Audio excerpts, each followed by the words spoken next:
Hello students, welcome to IPA institute. हम लोग पढ़ रहे हैं क्लास 11th फिजिक्स और अभी चल रहा है thermal properties of matter. Thermal properties of matter का एक पार्ट हम ऑलरेडी डिस्कस कर चुके हैं।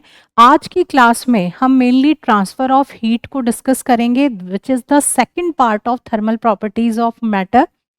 आज की क्लास में हम ट्रांसफर ऑफ हीट में बहुत सारे लॉज की भी बात करने वाले हैं, जैसे कि Newton's law of cooling, heat का ट्रांसफर किन किन तरीकों से होता है, थर्मल कंडक्टिविटी क्या होती है, देन किरचॉफ्स लॉ क्या है, वीन्स डिस्प्लेसमेंट लॉ क्या है, एनर्जी का डिस्ट्रीब्यूशन किस तरीके से होगा, स्टीफन बोल्ट्जमैन लॉ क्या कहता है। तो इन सब टॉपिक्स को हम आज की क्लास में डिस्कस करने वाले हैं।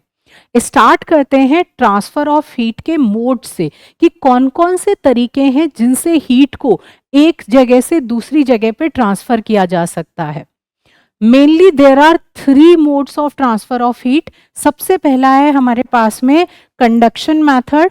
First we have the method of conduction, जिससे हीट का ट्रांसफर हो सकता है। Second one is the convection and third we have the radiation method. One by one तीनों को डिस्कस करते हैं। सबसे पहले कंडक्शन को समझते हैं with the help of an example. For example, आपकी क्लास है और उस क्लास में एक रॉ में बहुत सारे बच्चे बैठे हैं। ये हमारे पास एक रॉ है और इस रॉ में यहाँ सबसे आगे ए नाम का स्टूडेंट है, then there is B, C, D, E and F. तो ये कुछ इस तरीके से यहाँ पे स्टूडेंट्स बैठे हुए हैं। जो ए नाम का स्टूडेंट है उसे बुक ट्रांसफर करनी है एफ नेम वाले स्टूडेंट को। तो कौन कौन से तरीके हैं जिससे ये ए स्टूडेंट अपनी बुक को एफ वाले स्टूडेंट के पास पहुंचा सके। सबसे पहला मेथड है कि ये बुक को बी स्टूडेंट को देगा, बी सी को देता, सी डी को देगा और डी ई को देगा और ई से फिर वो बुक एफ के पास पहुंच जाएगी। तो this is one of the methods जिससे ए अपनी बुक को एफ तक ट्रांसफर कर सकता है। और ये जो मेथड है इसी को हम कहते हैं कंडक्शन मेथड, जब हम हीट ट्रांसफर की बात करते हैं। अब देखो, हीट का ट्रांसफर जब सॉलिड्स में होता है तो हम सब जानते हैं सॉलिड्स बहुत सारे पार्टिकल्स से मिलकर बने हैं, बहुत सारे एटम्स एंड मॉलिक्यूल्स हैं जो एडजेसेंट हैं एक दूसरे के। तो यहाँ पे ये पार्टिकल्स हैं सॉलिड के। Now we need to transfer heat from A B C D E F. हमें ए से एफ तक यहाँ पे हीट का ट्रांसफर करना है। तो ए को जब हम हीट करेंगे तो इसके पास में एक्स्ट्रा एनर्जी आएगी। एक्स्ट्रा एनर्जी आने की वजह से ए पार्टिकल वाइब्रेट करने लगेगा, इसकी काइनेटिक एनर्जी इंक्रीज हो जाएगी। और ये जो एक्स्ट्रा एनर्जी है इन हीट वाली जो इसको मिली है और ये जो वाइब्रेशंस में इंक्रीज हुआ है, ये वाइब्रेशंस ये ए पार्टिकल बी पार्टिकल में ट्रांसफर कर देता है। तो जो भी उसके पास में पार्टिकल होगा उसको ये वो वाइब्रेशंस को ट्रांसफर करेगा और उन वाइब्रेशंस के साथ इसको वो एक्स्ट्रा काइनेटिक एनर्जी मिल जाएगी। तो ए से बी में गई, अब जैसे ही बी के पास में वो एक्स्ट्रा काइनेटिक एनर्जी आई, अगेन ये वाइब्रेशंस करेगा और अपनी एनर्जी को सी को ट्रांसफर करेगा। सी से ये एनर्जी डी पे ट्रांसफर होगी, डी से ई पे ट्रांसफर होगी और ई से एफ पे ट्रांसफर होगी। And this method is known as the method of conduction.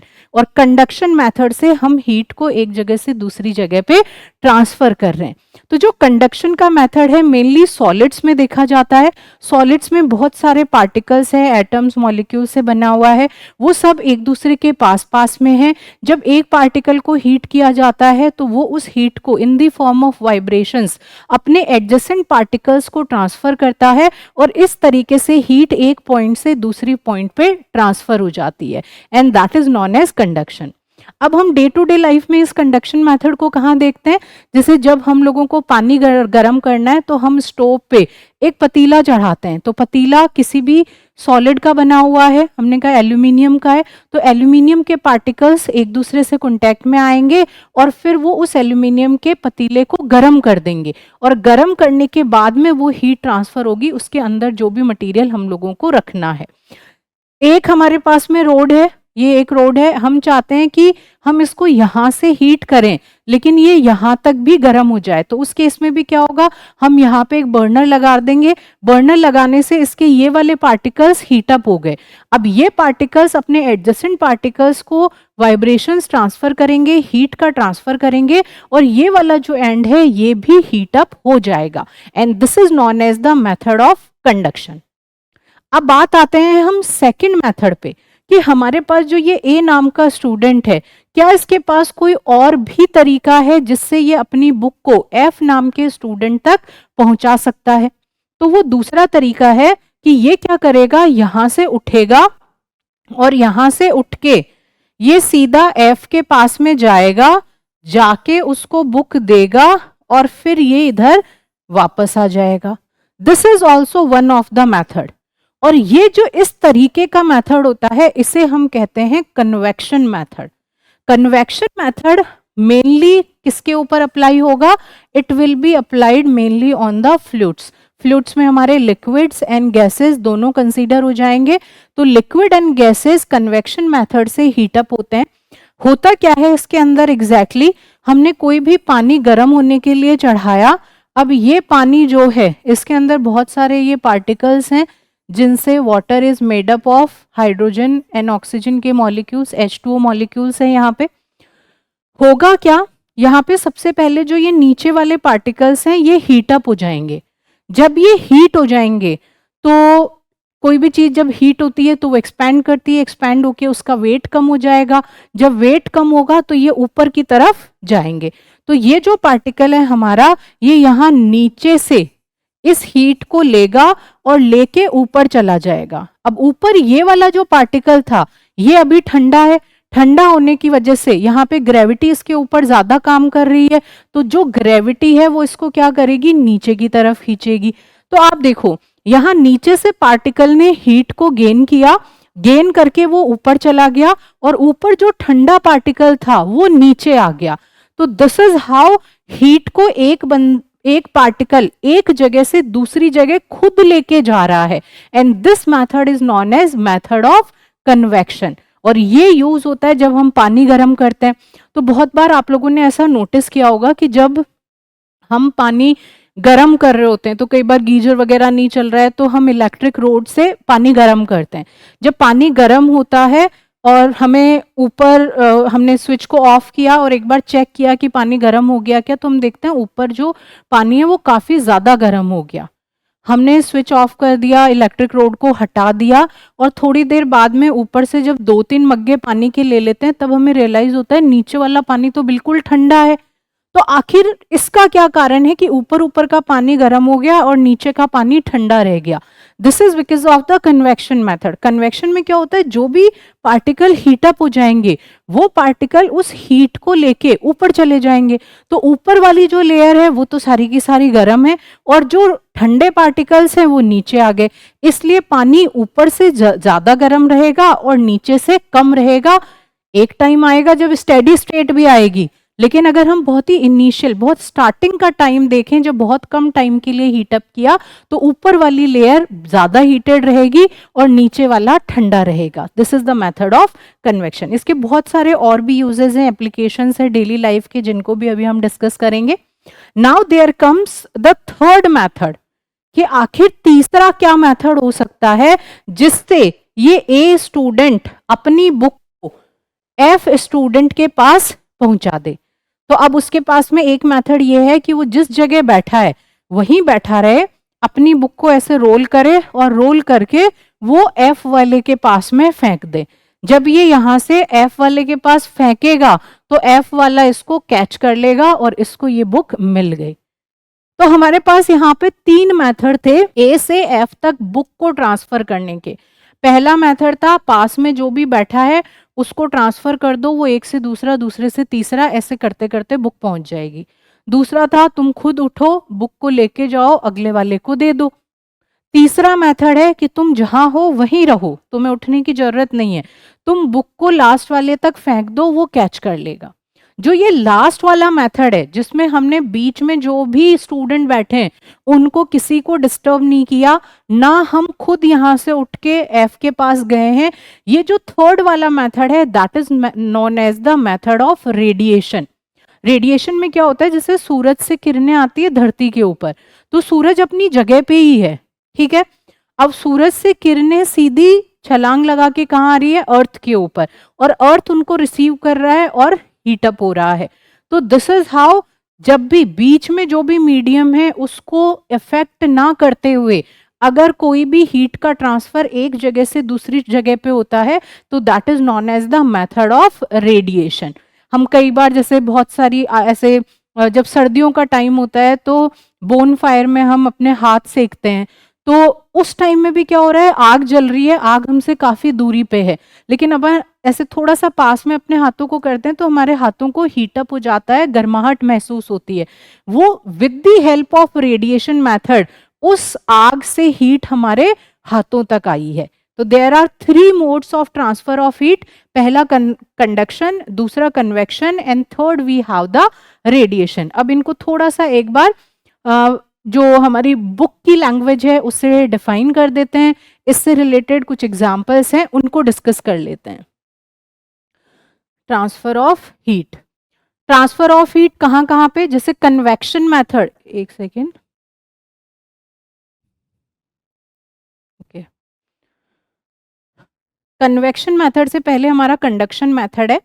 Conduction method के प्रैक्टिकल यूजेस हमें कहाँ देखने को मिलते हैं, जैसे तवा गर्म होता है, रोटी बन जाती है, इसके अलावा एक हमने कोई बड़ी सी चम्मच ले रखी है, उस चम्मच से कुछ चीज़ बना रहे हैं, तो आगे वाला पार्ट जो है वो हीट के पास में है, लेकिन उसका एंड पॉइंट जो है वो भी गर्म हो जाता है, that is because of the conduction method. Even जब हम क्लास 7th में थे तो अपन एक एक्टिविटी भी करते थे, उस एक्टिविटी में क्या किया जाता था, उस एक्टिविटी में एक ऐसे आयरन की रोड लेते थे और उस आयरन की रोड पे यहाँ पे वैक्स लगा देते थे, जो जिससे अपनी मोमबत्ती बनी हुई होती है, तो मोमबत्ती को पिघला के और वो वैक्स यहाँ पे लगा दी।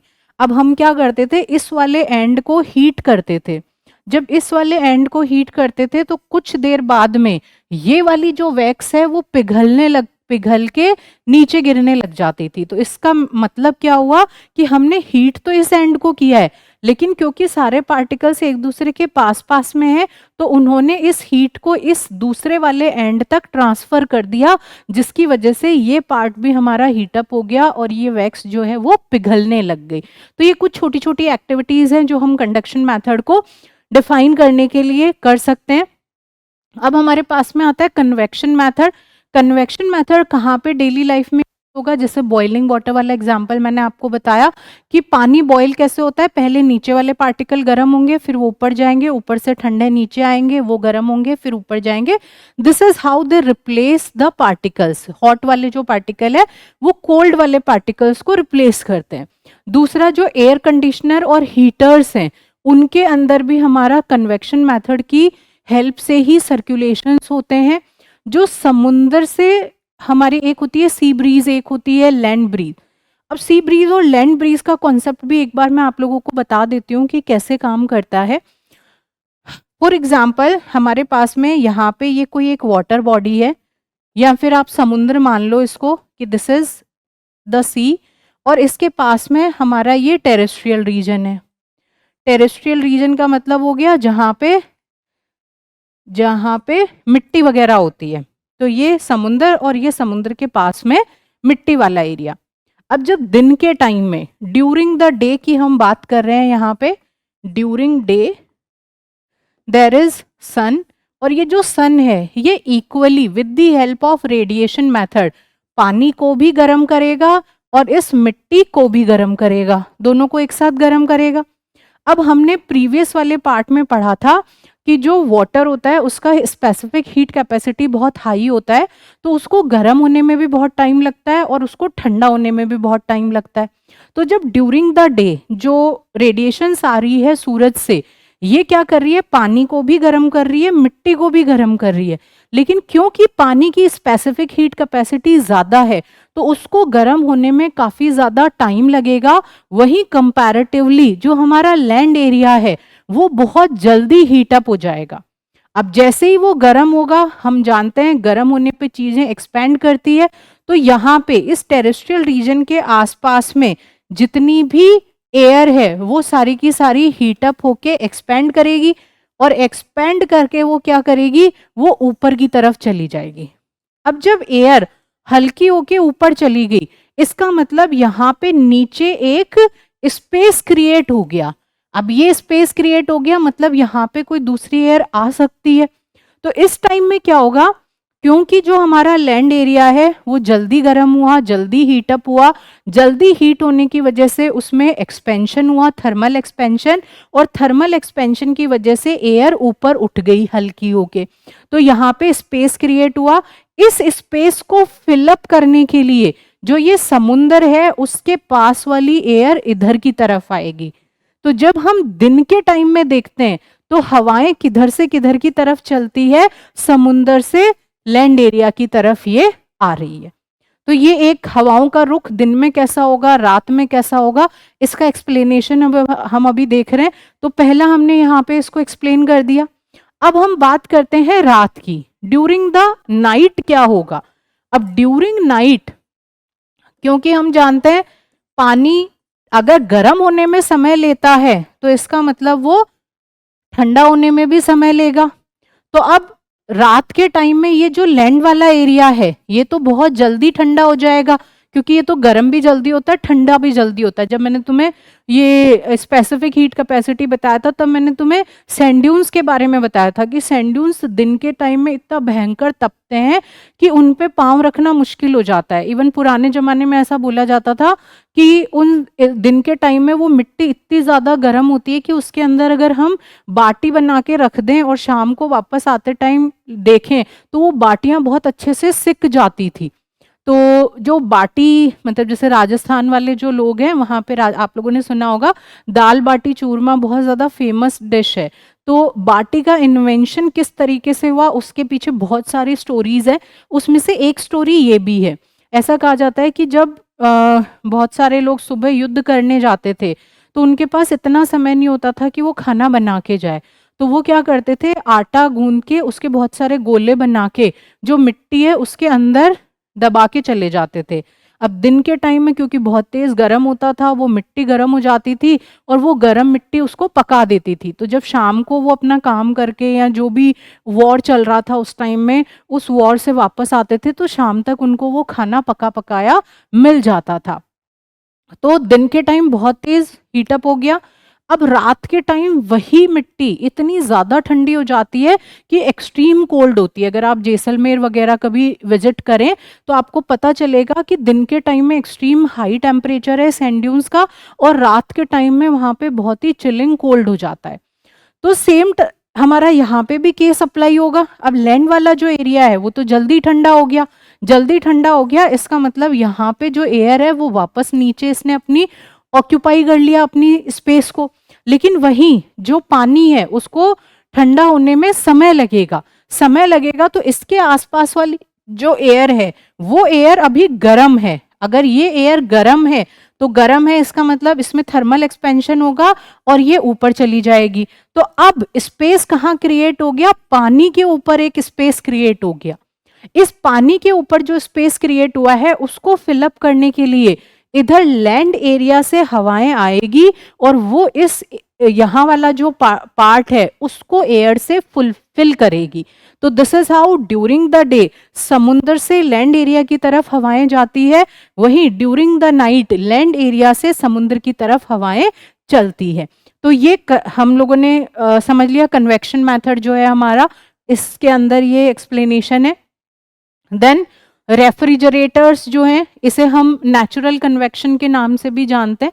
अच्छा, जब हम सी ब्रीज लैंड ब्रीज इनकी बात करते हैं तो वहाँ पे ना ट्रेड विंड्स की भी बात आती है, यहाँ पे हमारे पास में मॉनसून की भी बात आती है, क्योंकि इनका भी जो मेथड है वो सेम टू सेम ही चलता है। मतलब आप ट्रेड विंड्स को भी सेम तरीके से एक्सप्लेन कर सकते हैं। मैं यहीं पे बता देती हूँ मॉनसून वाली जो मॉनसून है कि कैसे बारिश होती है कि समुद्र की तरफ से हवाएं आ रही है, आके वो पहाड़ों से टकराती है, क्यों ऊपर की तरफ चली जाती है, कैसे बारिश होती है, सर्दियों में किधर बारिश है, गर्मियों में कहाँ बारिश है, ये वाला जो पूरा फिनोमेना है वो आप लोग एक बार पढ़िएगा। नहीं आएगा तो मुझे बताइएगा, मैं एक्सप्लेन कर दूंगी। अभी मैं एक बार आपको ट्रेड विंड जो होती है उसके बारे में बता रही हूँ। देखो अर्थ जो है, अर्थ का जो इक्वेटर वाला पार्ट है वहां पे सन की डायरेक्ट रेज आती है, और जो पोलर एरिया है वहां पे बहुत ही कम सन की रेज है, इसलिए वहां बर्फ जमी हुई है। और इक्वेटर ये वाला एरिया जो है वो काफी हॉट रीजन होता है। जब इक्वेटर पे सन की डायरेक्ट रेज है, इसका मतलब यहाँ पे हीट अप जल्दी होगी चीजें। जब हीट जल्दी होगा तो एयर क्या करेगा, ऊपर की तरफ चला गया, मतलब हीट अप हुआ और ऐसे ग्रेविटी के अगेंस्ट वो ऊपर की तरफ चली गई एयर। अब उस टाइम में ये जो पोलर वाले एरियाज है वहां पे तो ठंडी हवाएं हैं, तो वो ठंडी हवाएं क्या करेगी, ये जो यहाँ स्पेस क्रिएट हुआ है इक्वेटर के ऊपर, उस इक्वेटर वाले एरिया के स्पेस को फुलफिल करने के लिए पोलर विंड्स यहाँ से आएंगी और वो उसको फिलअप करेगी। लेकिन अब हम यहाँ ऐसा नहीं कह सकते कि सारी चीजें रेस्ट की कंडीशन में, भाई अर्थ रेस्ट में है, इक्वेटर से ऊपर गया हवाएं, स्पेस क्रिएट हुआ, पोलर से आएगी और उसको फिल कर देगी, ऐसा नहीं है। जो अर्थ है हमारी वो कंटिन्यूअसली रोटेट भी कर रही है, रिवॉल्व भी कर रही है, तो उसकी वजह से क्या होता है, जो ये विंड्स के डायरेक्शन है वो चेंज हो जाते हैं due to the revolution and rotation of the earth. तो ये ट्रेड विंड्स को हम ऐसे एक्सप्लेन कर सकते हैं। मॉनसून वाली जो बात है वो आप एक बार पढ़िएगा, नहीं आएगा तो डू कमेंट मी, मैं उसको भी एक्सप्लेन कर दूंगी अलग से एक वीडियो बना के। आगे बढ़ते हैं, ठीक है। देन ओवन है, ओवन में भी कन्वेक्शन है। माइक्रोवेव्स जो होंगे उनमें रेडिएशन मेथड हम यूज करेंगे, यहाँ पे हम किसको यूज कर रहे हैं, कन्वेक्शन को। Then there comes the radiation method. Radiation method कहाँ पे यूज आता है हमारा डे टू डे लाइफ में, जो सन से जितनी भी रेज आ रही हैं they are with the help of radiation method only. Then अगर हम आग के पास में बैठे हैं, दूर से ही हमारे हाथ गर्म हो जाते हैं, तो that is also a method of radiation. Then microwave oven में इलेक्ट्रोमैग्नेटिक वेव्स हैं, वो फूड को हीट अप करती है। इवन माइक्रोवेव ओवन को भी हम डिटेल में पढ़ेंगे जब हम क्लास 12th में आएंगे, तो कैसे इसका फंक्शनिंग रहता है, कैसे ये हीट अप करता है चीज़ों को, वो सब मैं आपको अलग से माइक्रोवेव ओवन की पूरी फंक्शनिंग बताऊंगी। देन हीट लैम्प्स हो गए, इंफ्रारेड हीटर्स हो गए, they all work on the basis of radiation method. तो these are some uses of modes of transfer of heat. इसके बाद में हमारे पास यहाँ पे आता है कंडक्शन की डेफिनेशन। क्या कहता है ये, it is a mode of transfer of heat from one part of the body to another, from particle to particle in the direction of fall of temperature without any actual movement of the heated particle। मतलब high temperature से low temperature की तरफ heat का transfer होगा और particles actual में movement नहीं करेंगे, जो वाइब्रेशंस है पार्टिकल के वो एक से दूसरे पार्टिकल में ट्रांसफर होंगे और इस तरीके से हीट ट्रांसफर हो जाएगी। सो this is conduction. Then there is convection. It is the mode of transfer of heat from one part of the medium to another part by the actual movement of heated particle of the medium। पानी के particle नीचे से ऊपर गए हैं heat को लेके, so that is the actual movement. तो कन्वेक्शन में एक्चुअली पार्टिकल्स मूव कर रहे हैं, कंडक्शन में वो मूव नहीं कर रहे हैं। आगे बढ़ते हैं। Natural convection, the force of gravity plays an important role in the formation of convection current. ये मैंने आपको बता ही दिया कि ग्रेविटी की ज्यादा लगेगी तो वो नीचे आ जाएंगे, हल्के होंगे तो वो ऊपर की तरफ चले जाएंगे। देन हमने sea breeze and land breeze के बारे में भी अभी मैंने तुम्हें बता दिया। During the day the strong solar heat reaches to the ground and sea water on the earth. तो हमने इसके बारे में भी बात कर ली। ट्रेड विंड्स के बारे में, it is the steady surface wind on the earth blowing in from north east towards the equator. तो नॉर्थ ईस्ट से इक्वेटर की तरफ, नॉर्थ ईस्ट से इक्वेटर की तरफ क्यों, क्योंकि there is rotation and revolution of earth. Then monsoon, monsoon में ये आपके ऊपर मैंने एक बार छोड़ रखा है, आप इसके बारे में देखिएगा, बहुत अच्छा सा एक्सप्लेनेशन है, नहीं समझ आएगा तो आई विल एक्सप्लेन बहुत डिटेल में इस चीज को। देन फोर्स्ड कन्वेक्शन, देखो अभी तक ये जो हम बात कर रहे थे ये सारे थे नेचुरल कन्वेक्शन, जैसे नेचर में ये सब हो रहा है, अपने आप हो रहा है, तो दीज आर ऑल नेचुरल कन्वेक्शंस। अब हम बात करते हैं फोर्सफुली भी क्या यहाँ पे कोई कन्वेक्शन हो सकता है। तो हम कह रहे थे एयर कंडीशनर है, रेफ्रिजरेटर है, इन सब में भी क्या हो रहा है, कन्वेक्शन मेथड काम कर रहा है। तो अगर हम कोई पंप लगा दें और पंप क्या करे, जो भी एयर है उसको एक से दूसरे, मतलब जो भी लिक्विड है या एयर है उसके पार्टिकल्स को हीट अप करे, तो that is the forced convection. Even आप देखो हमारी जो बॉडी है, उस बॉडी में भी हमारा हार्ट एज ए पंप काम करता है, और जो ब्लड का फ्लो है वो फ्लो कन्वेक्शन मेथड से ही हो रहा है, और वो एक फोर्स्ड कन्वेक्शन की फॉर्म में आता है। तो नेचुरली मतलब जो अपन बिना पंप की हेल्प से हो रहे हैं, फोर्स्ड कन्वेक्शन वो होंगे जहां पे हम कोई भी पंप लगा देते हैं ताकि हम नीचे से ऊपर की तरफ ट्रांसफर कर सकें फ्लूइड्स को, और उनमें हीट का ट्रांसफर करवा सकें। तो that is forced convection. Radiation क्या होगा ये? It is the mode of transfer of heat from the source to the receiver directly. Source से डायरेक्टली कहां जा रही है हीट? रिसीवर के पास में, without any actual movement of source of receiver. ना सोर्स मूव कर रहा है, ना रिसीवर मूव कर रहा है, और ना ही उसके इन बिटवीन जो मीडियम है उसको ये अफेक्ट कर रहा है। Then that is known as the radiation method. आगे बढ़ते हैं। Now let's talk about the next topic, that is thermal conductivity. Thermal conductivity को एक एग्जाम्पल की हेल्प से समझते हैं। इसके अंदर बहुत सारी टर्मिनोलॉजीज हैं, तो उनका क्या मतलब होगा। Then coefficient of thermal conductivity का डेरिवेशन करेंगे। Then thermal resistance, thermal current, कैसे सीरीज एंड पैरेलल का कॉम्बिनेशन यहाँ लगेगा। तो ऑल अबाउट थर्मल कंडक्टिविटी हम एक बार देखते हैं। यहाँ पे कुछ डेफिनेशंस लिखी हुई है, इनको भी अपन समझेंगे। सबसे पहले हमारे पास में हमने यहाँ अज्यूम कर रखा है, for example we have an metal road.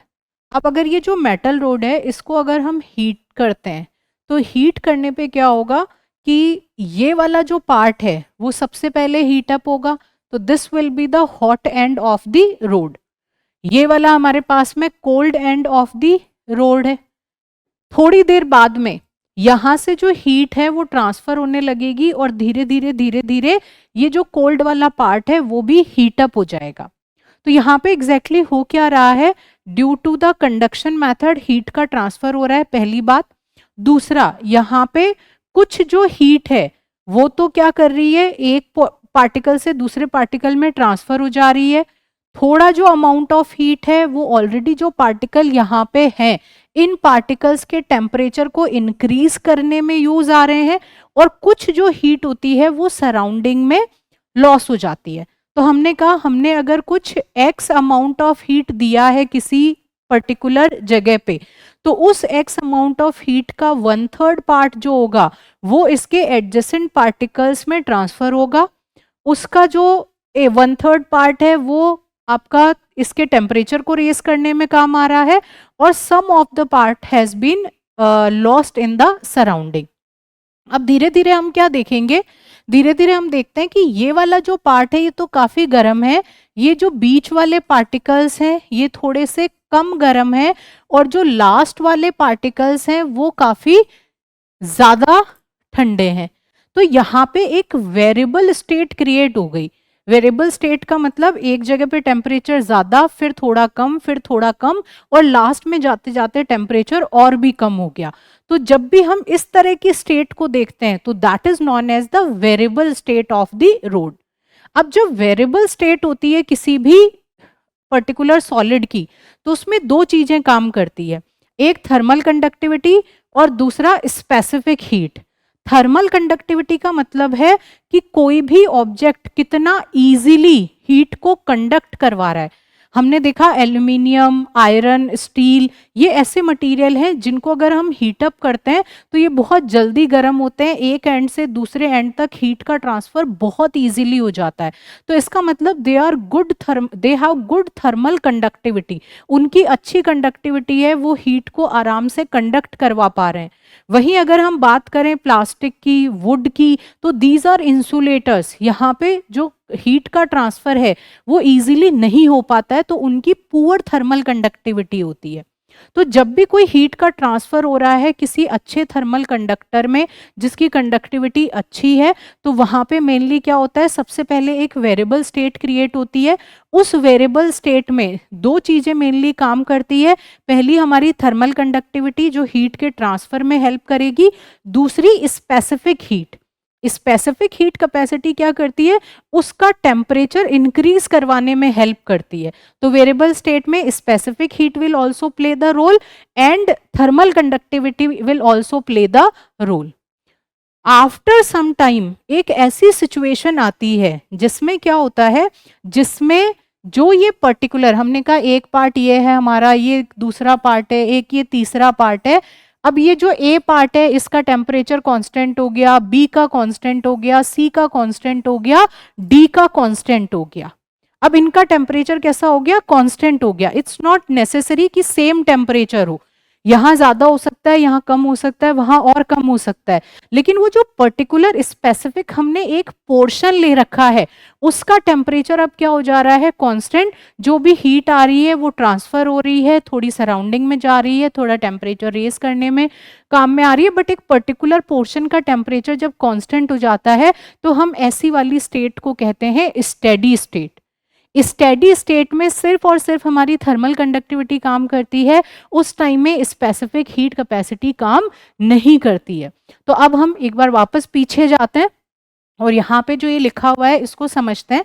जैसे सबसे पहले हमने लिखा as temperature of every cross section of road goes on increasing, the road is said to be in variable state। हमने ग्लास वो एक एल्यूमिनियम की रोड ले रखी है या स्टील की रोड, आयरन की रोड ले रखी है। अब उसके हर क्रॉस सेक्शन का जो टेम्परेचर है वो क्या कर रहा है, वो विद टाइम धीरे धीरे इंक्रीज हो रहा है, तो that is the variable state. और वेरिएबल स्टेट में specific heat capacity, thermal conductivity both will play the role. Then the state of rest in which temperature of each part becomes constant। अब अलग अलग cross section है और हर cross section का temperature constant है। Not necessary कि सबका temperature same होगा, बट हर क्रॉस सेक्शन का टेम्परेचर कांस्टेंट है, तो उस वाले पार्ट को हम कहते हैं स्टेडी स्टेट। अब यहां पे क्या हो रहा है, there is no further absorption of heat anywhere, सिर्फ ट्रांसफर हो रहा है, सिर्फ ट्रांसफर हो रहा है। इसका मतलब सिर्फ थर्मल कंडक्टिविटी काम कर रही है, एब्जॉर्प्शन नहीं हो रहा है, इसका मतलब स्पेसिफिक हीट कैपेसिटी काम नहीं कर रही है। तो दोनों स्टेट में आप डिफरेंस यही ध्यान रखोगे कि ये जो हमारा स्टेडी स्टेट होता है इसमें सिर्फ थर्मल कंडक्टिविटी है, वेरिएबल स्टेट में हमारा स्पेसिफिक हीट कैपेसिटी भी है और थर्मल कंडक्टिविटी भी दोनों है। Next comes the coefficient of thermal conductivity. इसको एक बार समझते हैं। कोफिशिएंट ऑफ थर्मल कंडक्टिविटी को समझने के लिए भी हम एक एग्जांपल की हेल्प ले लेते हैं। फॉर एग्जांपल हमारे पास में एक कोई रेक्टेंगुलर बार है, एक रेक्टेंगुलर बार बना लेते हैं। दिस इज द रेक्टेंगुलर बार जिसका एक एंड काफी ज्यादा हॉट है और दूसरा एंड काफी ज्यादा कोल्ड है। थोड़ा सा अजीब बन गया, वो वाला पार्ट थोड़ा ज़्यादा बड़ा बन गया, बट इट्स ओके, अभी हम चलने देते हैं। इसे हम ए पार्ट कह देते हैं, इसका एरिया ए है और यहाँ का जो टेम्परेचर है इसे हम हॉट पार्ट कह रहे हैं, तो temperature will be T plus delta T. ये जो पार्ट है ये वाला इसका कोल्ड पार्ट है जिसका टेम्परेचर टी के बराबर है। मतलब ये जो हमने एरिया ले रखा है ये एरिया हमारा हायर टेम्परेचर पे है, जबकि जो ये वाला एरिया है this is at the lower temperature. ठीक है, दोनों के बीच में डिफरेंस कितना है टेम्परेचर का, there is delta T difference. तो this is the difference in temperature, difference in temperature between two ends, दोनों एंड्स के बीच में टेम्परेचर डिफरेंस। अगर दोनों एंड्स के बीच की डिस्टेंस को देखें तो हम इसको डेल्टा एक्स मान लेते हैं। तो delta x is the distance between two ends, distance between two ends. A is the area of the hot and, A is area of hot and. ठीक है, हम कहते हैं डेल्टा टी टाइम लग रहा है यहां से डेल्टा क्यू हीट को ट्रांसफर होने में। तो डेल्टा क्यू हीट ट्रांसफर हो रही है एक जो फेस है वहां से दूसरे वाले फेस पे, हॉट फेस से कोल्ड फेस पे, और उसको डेल्टा क्यू हीट को ट्रांसफर होने में कितना टाइम लगता है, डेल्टा टी टाइम लगता है। तो हम यहाँ पे सिंपली कह सकते हैं, एक सेकेंड,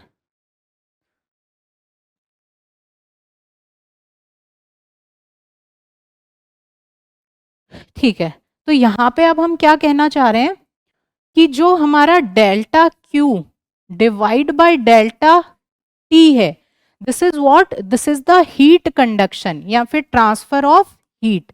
ये हमारा rate of transfer of heat है, rate of transfer of heat that is equal to delta Q upon delta T. और ये जो rate of transfer of heat है it is directly proportional to the area of the hot face.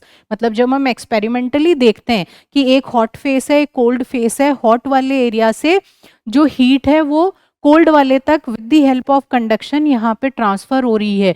तो experimentally ऐसा देखा जाता है कि जो हमारा ये हीट का रेट है वो किसके डायरेक्टली प्रोपोर्शनल है, जो एरिया है। मतलब ज्यादा एरिया होगा हॉट एंड का तो ज्यादा हीट का ट्रांसफर होगा। तो this is directly proportional to the area A of the hot and.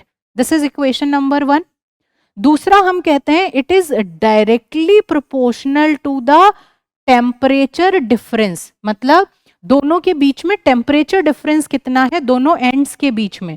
अगर एक एंड का टेम्परेचर ज्यादा है, दूसरे एंड का टेम्परेचर कम है, तो हायर एंड से लोअर एंड की तरफ हमारा जो हीट का कंडक्शन है वो ज्यादा होगा। तो ये डायरेक्टली प्रोपोर्शनल है। Third we say this delta Q upon delta T, this is inversely proportional to the distance between the two ends. अगर दो एंड्स के बीच में डिस्टेंस ज्यादा होगी तो थर्मल कंडक्टिविटी जो है हमारी वो स्लो हो जाती है, जो हीट का ट्रांसफर है वो स्लो हो जाता है। तो यहां से हमें तीन चीजें मिली, directly proportional to area, directly proportional to temperature difference and inversely proportional to the distance between the two ends. तीनों को एक बार कंबाइन करते हैं और कंबाइन करके देखते हैं कि हमें क्या मिलता है। Delta Q upon delta T, this is directly proportional to area, the temperature difference and inversely proportional to the distance between the two ends. जैसे ही हम प्रोपोर्शनैलिटी साइन को हटाएंगे we have to put a proportionality constant, जो हमने यहाँ capital A लिखा है, and this capital K, sorry, this capital K, this is the constant and this is known as coefficient of thermal conductivity, coefficient of thermal conductivity। इसे हम coefficient of thermal conductivity कहते हैं।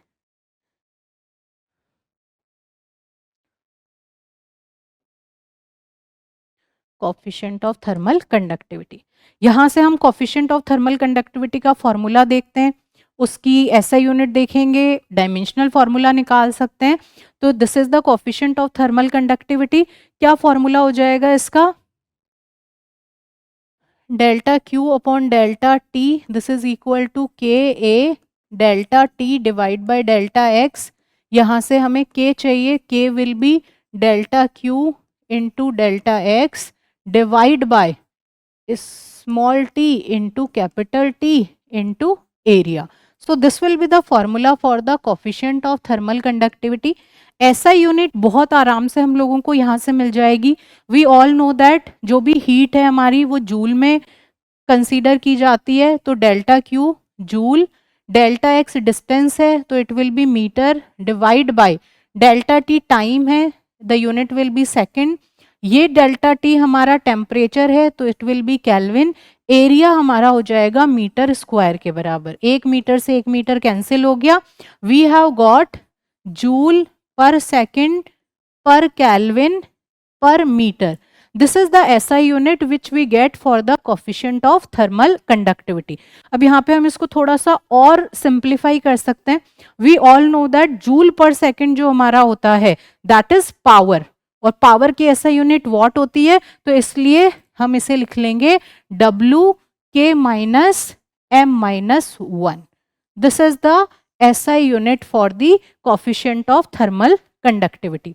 Dimensional formula भी आपको SI unit अगर निकालनी आती है तो वो भी इजीली कर सकते हो।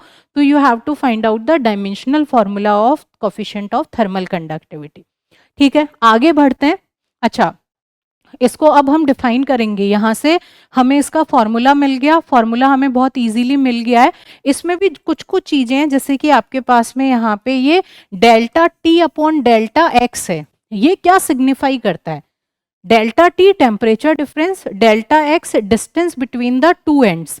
मतलब हॉट वाले एरिया से कोल्ड वाले एरिया में हीट का ट्रांसफर हो रहा है। हीट का ट्रांसफर डायरेक्शन ऑफ हीट की जो हम ले रहे हैं वो हॉट से कोल्ड की तरफ है। अब जैसे जैसे डिस्टेंस बढ़ती जा रही है वैसे वैसे टेम्परेचर में डिफरेंस आता जा रहा है।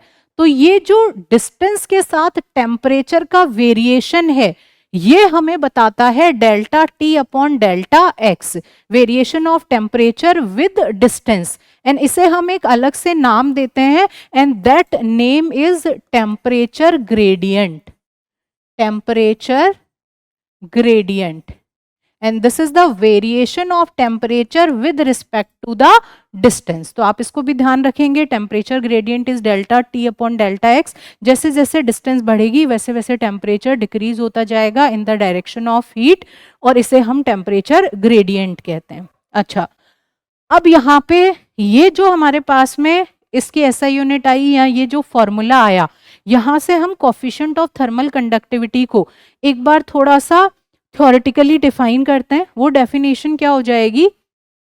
The definition will be of a solid is equal to rate of flow of heat per unit area per unit temperature gradient across the solid. अब ये डेफिनेशन कहाँ से मिली?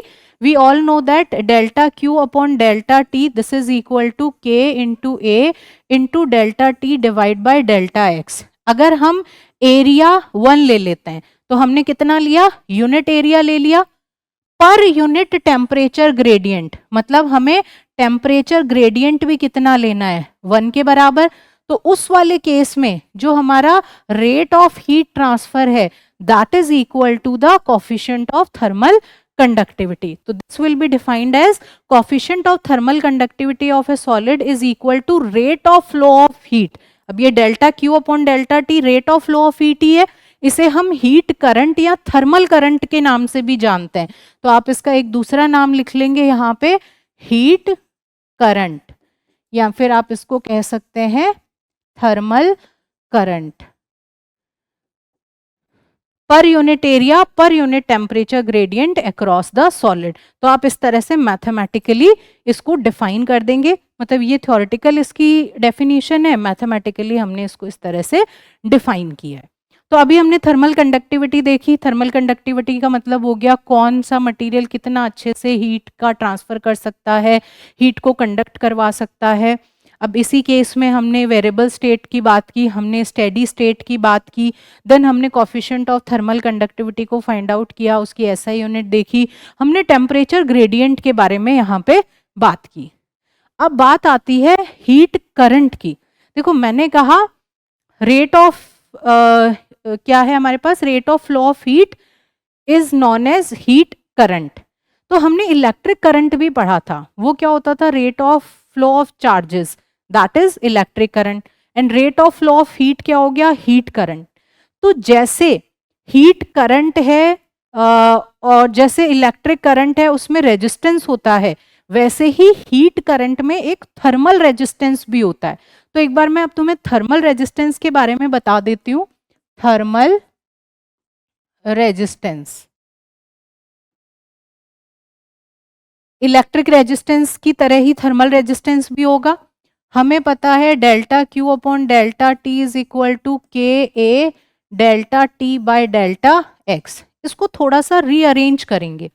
रीअरेंजमेंट में हमें यहाँ पे मिल रहा है delta Q upon delta T this is equal to delta T divide by delta X upon K into A। क्या हम ऐसा लिख सकते हैं? भाई KA जो ऊपर है उसको हम नीचे ले आए तो वो डेल्टा X के नीचे आ गया, तो हमने इसको थोड़ा सा रीअरेंज किया। अब इस रीअरेंजमेंट को हम किससे कंपेयर करेंगे? हमारे पास में I is equal to V upon R होता है। I है electric current, V is potential difference and R is resistance. Similarly ये करंट है इलेक्ट्रिक करंट, हम यहाँ बात कर रहे हैं हीट करंट की, तो I की जगह तो आ गया heat current delta Q upon delta T। फिर ये पोटेंशियल डिफरेंस है, पोटेंशियल डिफरेंस की जगह आ गया हमारा टेम्परेचर डिफरेंस जब हम हीट के ट्रांसफर की बात कर रहे हैं। अब नीचे आता है रेजिस्टेंस, यहाँ पे नीचे आ रहा है delta X upon K into A। तो this is equivalent to the thermal resistance. ये हमें थर्मल रेजिस्टेंस का फॉर्मूला मिल गया यहां से। तो हमें सिर्फ इसको सिंपली कंपेयर करना है हमारा I is equal to V upon R से, और जब कंपेयर करेंगे तो हमें यहाँ पे थर्मल रेजिस्टेंस जो है वो मिल जाएगा डेल्टा एक्स डिवाइड बाय के इंटू ए। नए पेज पे लिखते हैं डेल्टा एक्स डिवाइड बाय के इंटू ए। अब क्या हम इसकी एसआई यूनिट लिख सकते हैं थर्मल रेजिस्टेंस की? बहुत आराम से। डेल्टा एक्स क्या है? मीटर। के हमारे पास में क्या आया था? के हमारे पास आया था जूल पर सेकंड पर मीटर पर केल्विन। एरिया कितना है? मीटर स्क्वायर के बराबर। 1 मीटर से 1 मीटर कैंसिल हो गया, ये माइनस है ये प्लस है, तो ये वाला भी कैंसिल हो गया। बचा क्या हमारे पास में थर्मल रेजिस्टेंस के लिए? W minus 1 and K। This will be the SI unit for the thermal resistance. तो हमने हीट करंट को इलेक्ट्रिक करंट से कंपेयर किया। कंपेयर करके हमने यहाँ पे एक थर्मल रेजिस्टेंस के लिए फॉर्मूला निकाल लिया, उसकी हमने SI यूनिट दे दी। अब जैसे इलेक्ट्रिकल रेजिस्टेंस का सीरीज एंड पैरेलल कॉम्बिनेशन होता है, सेम टू सेम तरीके से हमारे थर्मल रेजिस्टेंस को भी हम सीरीज एंड पैरेलल में कनेक्ट कर सकते हैं। उसे कैसे देखेंगे? बहुत इजी है। अगेन हम लोग जानते हैं सीरीज में अगर हम कनेक्ट करते हैं तो we simply write it like this, R1 plus R2 plus R3 and so on. अगर हमें थर्मल रेजिस्टेंस चाहिए तो उसमें भी हमें क्या होगा? Thermal resistance 1 plus thermal resistance 2 plus thermal resistance 3, जब हम सीरीज कॉम्बिनेशन की बात कर रहे हैं। अब थर्मल रेजिस्टेंस का फॉर्मूला क्या होता है? Delta x1 divide by K1 into area. Area तो कांस्टेंट है हमारे पास में, डेल्टा x1 और K1 इनको हम डिफर कर रहे हैं। This will be delta x2 divide by K2 into A and so on. So this is how it will be connected in the series. तो ये सीरीज कॉम्बिनेशन। आगे सिंप्लीफाई तुम आराम से इसको कर सकते हो, तो सिंप्लीफिकेशन भी हो जाएगा। सेम टू सेम अब हम यहाँ पे इसको पैरेलल में अगर कनेक्ट करना चाहें तो पैरेलल का कनेक्शन क्या कहता है? 1 upon R will be equal to 1 upon R1 plus 1 upon R2। तो हम R1 की जगह थर्मल रेजिस्टेंस RT1 कर लेंगे, R2 की जगह RT2 कर लेंगे और उसको सिंप्लीफाई करेंगे, we will get the thermal resistance in parallel combination also. तो अभी हमने कंप्लीट कर लिया थर्मल कंडक्टिविटी को, उसकी वेरिएबल स्टेट स्टेडी स्टेट को हमने कंसीडर कर लिया। देन हमने coefficient of thermal conductivity find out कर लिया। कोफिशिएंट ऑफ थर्मल कंडक्टिविटी के बाद हीट करंट को पढ़ा, हीट करंट के बाद थर्मल रेजिस्टेंस को भी कैसे सीरीज एंड पैरेलल में कंबाइन करेंगे वो चीज हमने देखी। Now let's talk about the applications of thermal conductivity in our daily life. कहाँ पे हमें ये देखने को मिलता है? सबसे पहले जितने भी हमारे कुकिंग यूटेंसिल्स होते हैं उन पे हम वुडन का हैंडल लगाते हैं, या फिर आजकल जो प्लास्टिक आते हैं इंसुलेटिंग प्लास्टिक्स, उनका हैंडल बनाते हैं। कारण क्या है? हम चाय बना रहे हैं, चाय का जो हैंडल है अगर वो हमने लकड़ी का नहीं बनाया या इंसुलेटिंग मटेरियल का नहीं बनाया तो वो पतीला गर्म होकर अपने हैंडल को भी गर्म कर देगा और हम उसको उठा नहीं पाएंगे। सिमिलरली तवा बनाते हैं, तवे का हैंडल भी किसका होता है? लकड़ी का या फिर इंसुलेटिंग मटेरियल का बनाया जाता है। तो that is one of the application. दूसरा, विंटर्स में हमें जब हम दरवाजा खोलते हैं तो उसके जो मेटेलिक हैंडल्स हैं वो हमें काफी ठंडे फील होते हैं। कारण क्या है? जो हमारे बॉडी की हीट है वो ट्रांसफर होगी उस हैंड में, तो हमारी हीट ज्यादा है, वहां कोल्ड टेम्परेचर है, हायर टेम्परेचर से लोअर टेम्परेचर की तरफ हमारा हीट का ट्रांसफर हो रहा है, हमारी बॉडी से हीट जा रही है, जाएगी तो हमें कैसा लगेगा? हमें ठंडा लगेगा। अगर आ रही होती तो हमें गर्म लगता। थर्ड है, नई जो रजाई होती है वो ज्यादा वार्म होती है इन कंपैरिजन टू जो पुरानी रजाइयां होती है। कारण क्या है? जब हम नई रजाई भरवाते हैं तो उसके अंदर बहुत सारी कॉटन फिल करते हैं। जो नई वाली रजाई है उसके कॉटन के अंदर बहुत सारे एयर पार्टिकल्स होते हैं, बहुत फूली हुई होती है, तो एयर बहुत ज्यादा है। एयर इज एन इंसुलेटर, वो क्या करेगी? वो हीट को कंडक्ट नहीं करने देगी। तो जो अगर हमने रजाई ओढ़ ली तो हमारी बॉडी की जो हीट है उसको वो बाहर नहीं जाने देती, वो जो एयर पार्टिकल्स है वो एज एन इंसुलेटर वहां पे काम करते हैं। तो नई रजाई में हमें कम ठंड लगती है, वहीं पुरानी रजाई में ज्यादा, क्योंकि वो एयर के पार्टिकल, अब वो कॉटन के पार्टिकल बहुत पास पास में आ गए, तो जो एयर उसके अंदर फिल्ड अप थी वो कम हो गई, तो उसकी वजह से हमें ठंड थोड़ा कम बचाव हो रहा है, इंसुलेशन कम हो गया है।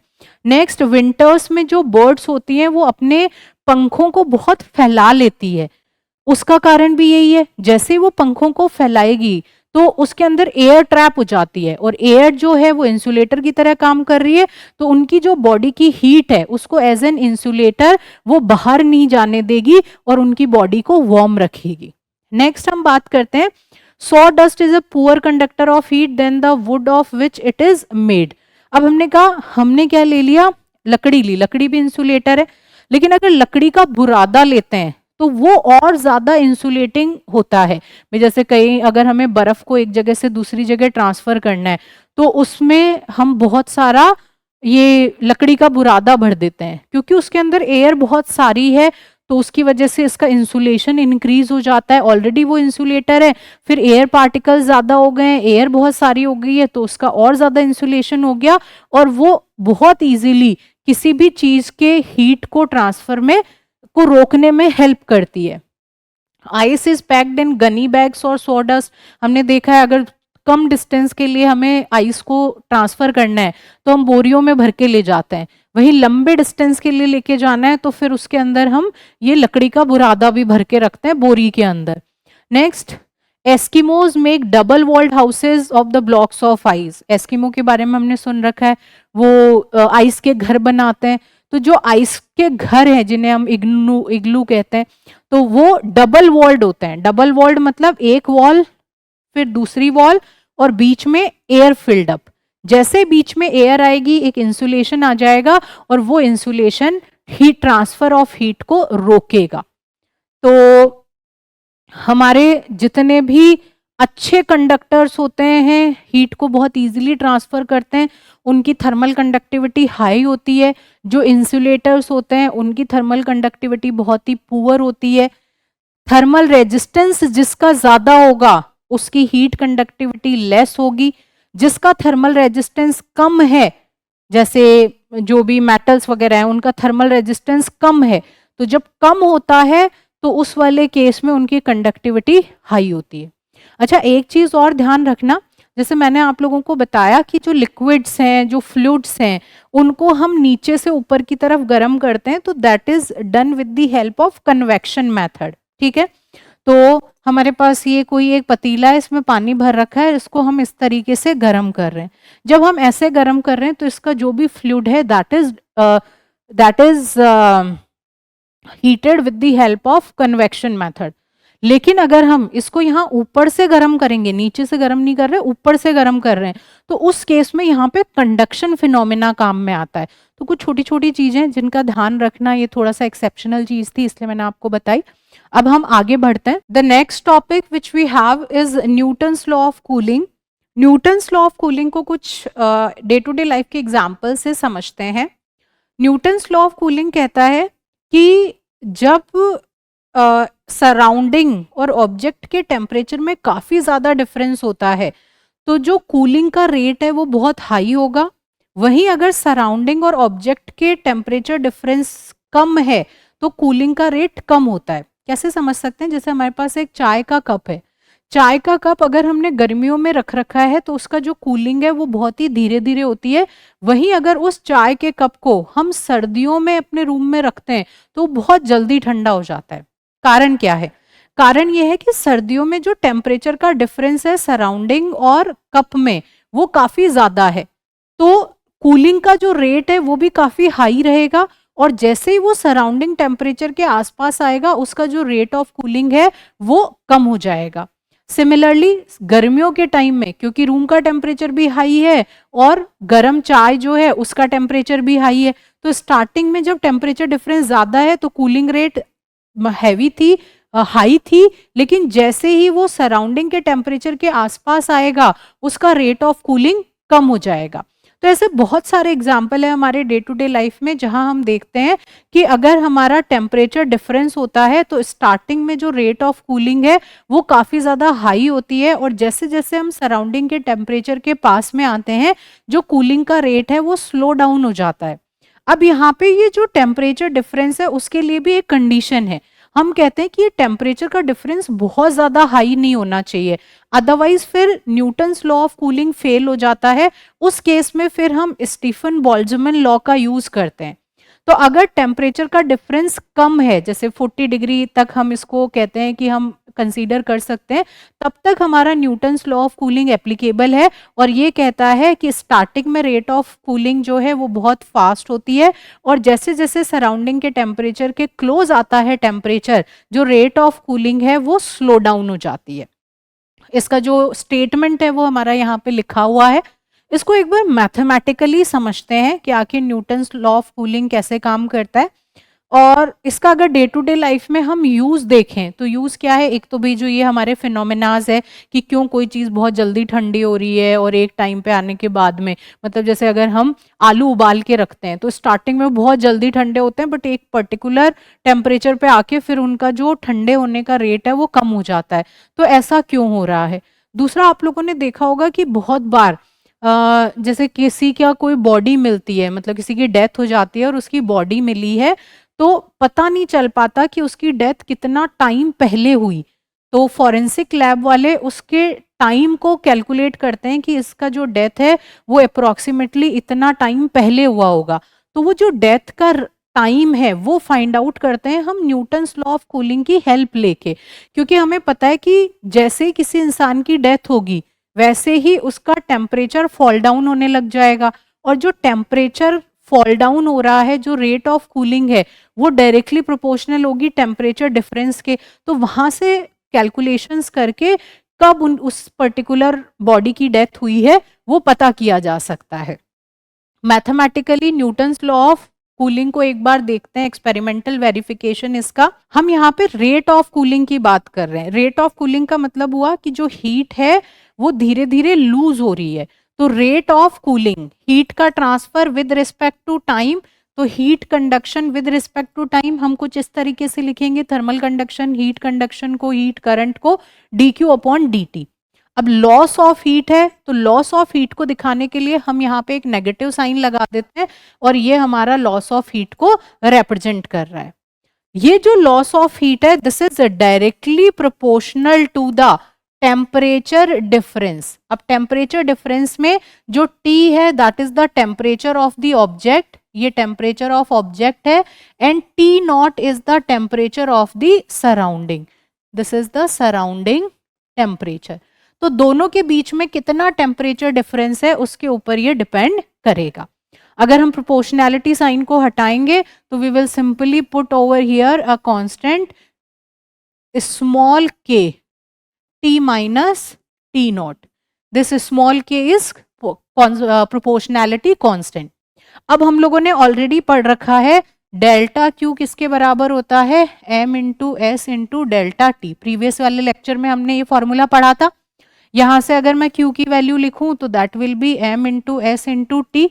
तो मैं क्या कर सकती हूँ, ये जो q है यहाँ पे मैं इस q is equal to M S T की वैल्यू को पुट कर देती हूँ। तो मुझे क्या मिलेगा, minus D Q upon D T, this is equal to K T minus T nought. तो यहाँ पे Q की जगह मैंने वैल्यू पुट करी M S capital T, this is equal to small K T minus T nought. M और S क्या है, M is the mass, S is the specific heat. ये दोनों ही कांस्टेंट है किसी भी मटेरियल के लिए, तो हमने मास और स्पेसिफिक हीट को बाहर ले लिया, और D upon D T, temperature जो है वो चेंज हो रहा है विद रिस्पेक्ट टू टाइम, तो D T upon D T, this is minus K T minus T nought. यहां से हम लिख सकते हैं change in temperature with respect to time, this is given by minus K divide by mass into specific heat T minus T nought. तो हमारे पास एक चीज ये मिल गई। ये जो पूरा पार्ट है इसको अगेन हम एक कैपिटल के कांस्टेंट से लिख सकते हैं। तो जब हम इसे कैपिटल के कांस्टेंट लिखेंगे तो we will get this is equal to minus capital K into T minus T nought. अब हम क्या करते हैं, जो कैपिटल टी मतलब जो टेम्परेचर वाला जितना भी पार्ट है उसको हम इधर ले आते हैं और जो टाइम है उसको उधर लेके चले जाते हैं। तो this will become D T upon T minus T not, this is equal to capital K into D T. अगर हम इसे इंटीग्रेट करते हैं तो इंटीग्रेशन पे हमें ये मिलता है log T minus T not, this is equal to minus K T plus C. So this is something which we get. और अगर हम इसको ग्राफिकल फॉर्म में रिप्रेजेंट करते हैं तो हमें एक स्ट्रेट लाइन मिलती है जो वेरीफाई करती है न्यूटन्स लॉ ऑफ कूलिंग को। तो एक बार ग्राफ भी देखते हैं कि आखिर किस किस तरीके के ग्राफ यहाँ पे बनेंगे। एक ग्राफ हम बनाते हैं T minus T not and time के बीच में, हमने y एक्सिस पे ले रखा है t minus T not, that is the temperature difference. x axis पे हमने टाइम लिया है। इन दोनों के बीच का जो ग्राफ आता है that is something like this. Starting में बहुत तेजी से फॉल होगा टेम्परेचर और उसके बाद में जो रेट है वो स्लो डाउन हो जाती है। तो this is the graph which we get. अगर हमें इसको एक्सपेरिमेंटली वेरीफाई करना है तो एक्सपेरिमेंटल वेरिफिकेशन में हमें ये वाली इक्वेशन मिली है log t minus T not is equal to minus K T plus C, मतलब एक स्ट्रेट लाइन मिलेगी। अगर हमारा ग्राफ यहाँ पे स्ट्रेट लाइन आता है इसका मतलब ये न्यूटन्स लॉ ऑफ कूलिंग का हम एक्सपेरिमेंटली वेरीफाई कर सकते हैं। तो इसके लिए एक पूरा सेटअप लगता है, कैलोरी मीटर होता है, बाहर की सराउंडिंग का टेम्परेचर हम टी नॉट रखते हैं, जो कैलोरी मीटर है उसके अंदर पानी डालते हैं जिसका टी टेम्परेचर, फिर एक स्टेरर होता है, लिड लगी हुई होती है, इंसुलेटिंग होगा, बार बार उसको हम घुमाते रहेंगे और टेम्परेचर को नोट डाउन करते हैं। जब हम इस एक्सपेरिमेंट के थ्रू टेम्परेचर को नोट डाउन करते हैं तो व्हाट वी सी कि जो हमें ग्राफ मिलता है टी माइनस टी नॉट और टी के बीच में, that is something like this. और यहाँ से हम न्यूटन्स लॉ ऑफ कूलिंग को एक्सपेरिमेंटली भी वेरीफाई कर सकते हैं, मतलब पूरा सेटअप लगाना होता है उसके अंदर। तो this is how we can study the Newton's law of cooling. आगे बढ़ते हैं। The next we have the thermal radiation. देखो अगर कोई भी बॉडी है और उसका टेम्परेचर 0 केल्विन से ज्यादा है तो हम कहते हैं कि वो थर्मल रेडिएशंस को एमिट करती ही करती है। तो आप हमेशा ध्यान रखना, every object emits the radiations, और जो भी उससे हीट की रेडिएशंस आ रही हैं उनको हम थर्मल रेडिएशंस कहते हैं। और 0 केल्विन से ऊपर जिस भी बॉडी का टेम्परेचर होगा वो हमेशा कुछ ना कुछ थर्मल रेडिएशंस को एमिट करेगा ही करेगा। और जो ये रेडिएशंस एमिट होती है इनकी वेवलेंथ जो है that is from 700 nanometres to 1 mm। और ये जो हमारा पर्टिकुलर वेवलेंथ का रेंज है ये इंफ्रारेड रीजन में लाई करता है। तो हम कई बार थर्मल रेडिएशंस को इंफ्रारेड रेडिएशन के नाम से भी जानते हैं। और जो इंफ्रारेड रेडिएशंस है वो किसी भी ऑब्जेक्ट के हीटिंग के लिए रिस्पॉन्सिबल है। तो मतलब कोई भी ऑब्जेक्ट से जो रेडिएशंस बाहर आ रही हैं दोज आर थर्मल रेडिएशंस और you can say the infrared radiations. और वो किस वेवलेंथ में लाई करेंगी, they will lie in the wavelength range of 700 nanometres to 1 mm। इस रेंज में वो लाई करती है। अच्छा, किस पे डिपेंड करता है थर्मल रेडिएशन? डिपेंड करता है nature of radiating surface of the body. Temperature कितना है उस सरफेस का उस पे भी ये डिपेंड करेगा। तो टेम्परेचर पे डिपेंड करेगा, nature of the radiating surface पे डिपेंड करेगा। इसके अलावा हम कहते हैं कि जो थर्मल रेडिएशंस है उनको हम क्लोज टू लाइट रेडिएशन कुछ कुछ प्रॉपर्टीज में बोल सकते हैं। जैसे हम कहते हैं लाइट जो है वो स्ट्रेट लाइन में ट्रैवल करती है, थर्मल रेडिएशन भी स्ट्रेट लाइन में ट्रैवल करती है। स्पीड जो है लाइट की दैट इज 3 × 10⁸ मीटर पर सेकेंड। थर्मल रेडिएशंस का भी सेम स्पीड होता है। लाइट एक से दूसरी जगह जा रही है, इंटरवेनिंग जो मीडियम है उस पे कोई इफेक्ट नहीं करती, तो थर्मल रेडिएशन भी बीच वाले मीडियम को अफेक्ट नहीं करती है, वो भी एक जगह से दूसरी जगह ट्रांसफर होती है। बस जो एक डिफरेंस हम कह सकते हैं लाइट रेज में और थर्मल रेडिएशन में, वो डिफरेंस आ जाता है इस वेवलेंथ रेंज में। जो लाइट है हमारी वो विजिबल रेंज है, तो विजिबल रेंज लाई करती है 400 नैनोमीटर से 700 नैनोमीटर्स तक। वहीं जो हमारा थर्मल रेडिएशंस है उसकी जो रेंज है that will be 700 to 1 mm। ठीक है, तो ये एक बेसिक सा डिफरेंस जो हमारा वेवलेंथ रेंज की वजह से आया है। बाकी बहुत सारी जो प्रॉपर्टीज हैं वो लाइट रेज की और थर्मल रेडिएशंस की सेम रहेगी। डिफाइन कैसे करेंगे थर्मल रेडिएशंस को? The radiation which produces in us the sensation of warmth and these depend on the temperature of the body and nature of radiating surface of the body। तो अब define करते हैं reflectance, एब्जॉर्प्टेंस and transmittance को।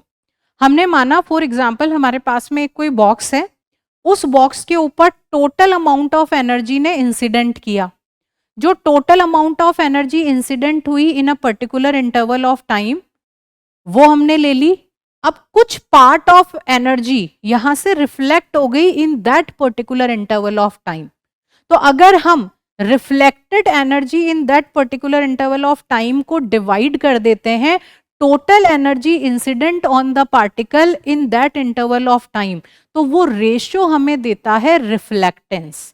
Similarly जितना भी amount of energy उस time interval में absorb हुआ divided by total amount of energy incident हुआ in that interval of time वो हमें एब्जॉर्प्टेंस दे देगा। और जितना अमाउंट ऑफ एनर्जी ट्रांसमिट हो गया उसको अगर हमने डिवाइड कर दिया टोटल अमाउंट ऑफ एनर्जी जो इंसिडेंट हुई थी तो वो हमें दे देता है ट्रांसमिटेंस। तो एक बार तीनों की डेफिनेशन देखते हैं। सबसे पहले रिफ्लेक्टेंस है, कैसे डिफाइन करेंगे? इसको रिफ्लेक्टिंग पावर भी कहते हैं। ठीक है, तो रिफ्लेक्टेंस भी कहेंगे, रिफ्लेक्टिंग पावर भी, दोनों इसके नाम है। Ratio of amount of thermal radiation reflected by the body in a given time to total amount of thermal radiation incident on the body in the same time. ठीक है, तो रिफ्लेक्टेंस को small are से represent कर रहे हैं और हम कह रहे हैं कि टोटल अमाउंट जो गिरा और जो रिफ्लेक्ट हुआ उन दोनों का रेशियो ले लो, you will get the reflectance. अगर हम एब्जॉर्ब हुई रेडिएशन का रेशियो ले लेते हैं टोटल इंसिडेंट के साथ तो एब्जॉर्प्टेंस मिल जाएगा, और रिफ्लेक्टेड ट्रांसमिटेड का रेशियो लेंगे तो हमें ट्रांसमिटेंस मिल जाएगा। इसे हम रिफ्लेक्टेंस को स्मॉल आर से रिप्रेजेंट कर रहे हैं, एब्जॉर्प्टेंस को स्मॉल ए से, और जो ट्रांसमिटेंस है उसको स्मॉल टी से रिप्रेजेंट करते हैं। एंड हमेशा जो R plus A plus T है इसका सम हमें 1 के बराबर मिलता है। तो ये आप हमेशा ध्यान रखना, R plus A plus T will always be equal to 1। Next topic है हमारे पास monochromatic emittance, emissive power, emissivity and monochromatic absorptance. इनको अलग अलग समझेंगे। सबसे पहले बात करते हैं मोनोक्रोमेटिक एमिटेंस की। देखो हमने अभी थोड़ी देर पहले ही कहा कि अगर कोई भी बॉडी है उसका टेम्परेचर 0 केल्विन से ज्यादा होगा, इसका मतलब उसमें से थर्मल रेडिएशंस आ रही होंगी। अब हम उन थर्मल रेडिएशंस की स्टडी कर रहे हैं। मोनोक्रोमेटिक का मतलब है सिंगल वेवलेंथ। अगर कोई भी एनर्जी आ रही है तो उस एनर्जी में बहुत तरह तरह की वेवलेंथ्स होती है, विजिबल लाइट भी विजिबल होगी, इंफ्रारेड होगी, मतलब different different types of wavelength will be there. लेकिन अगर हम एक सिंगल वेवलेंथ जो है उसकी स्टडी कर रहे हैं तो हम उसको मोनोक्रोमेटिक में कंसीडर करेंगे। मोनोक्रोमेटिक एमिटेंस को हम स्पेक्ट्रल एमिसिव पावर भी कहते हैं। तो अगर आपको स्पेक्ट्रल एमिसिव पावर लिखा हुआ मिले तो मतलब हम मोनोक्रोमेटिक एमिटेंस की बात कर रहे हैं। होता क्या है ये? Rate at which a surface emit thermal radiation at a single specific wavelength.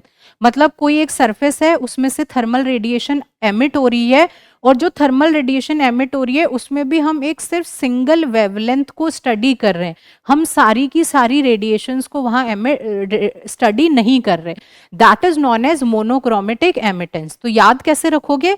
एमिटेंस का मतलब हो गया कि थर्मल रेडिएशन एमिट हो रही है इसलिए एमिटेड जो रेडिएशन है उनको स्टडी कर रहे हैं।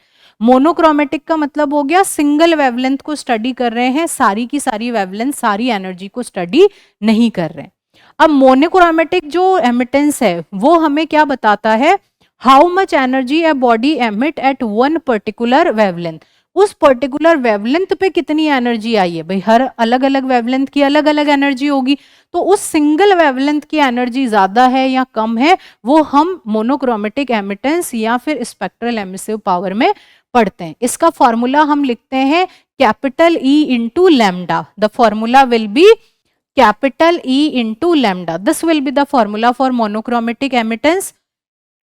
फॉर्मल डेफिनेशन जब बुक में लिखने, जब एग्जाम में लिखने को आए तो क्या लिखेंगे? Energy emitted per unit area per unit time per unit wavelength interval at wavelength lambda.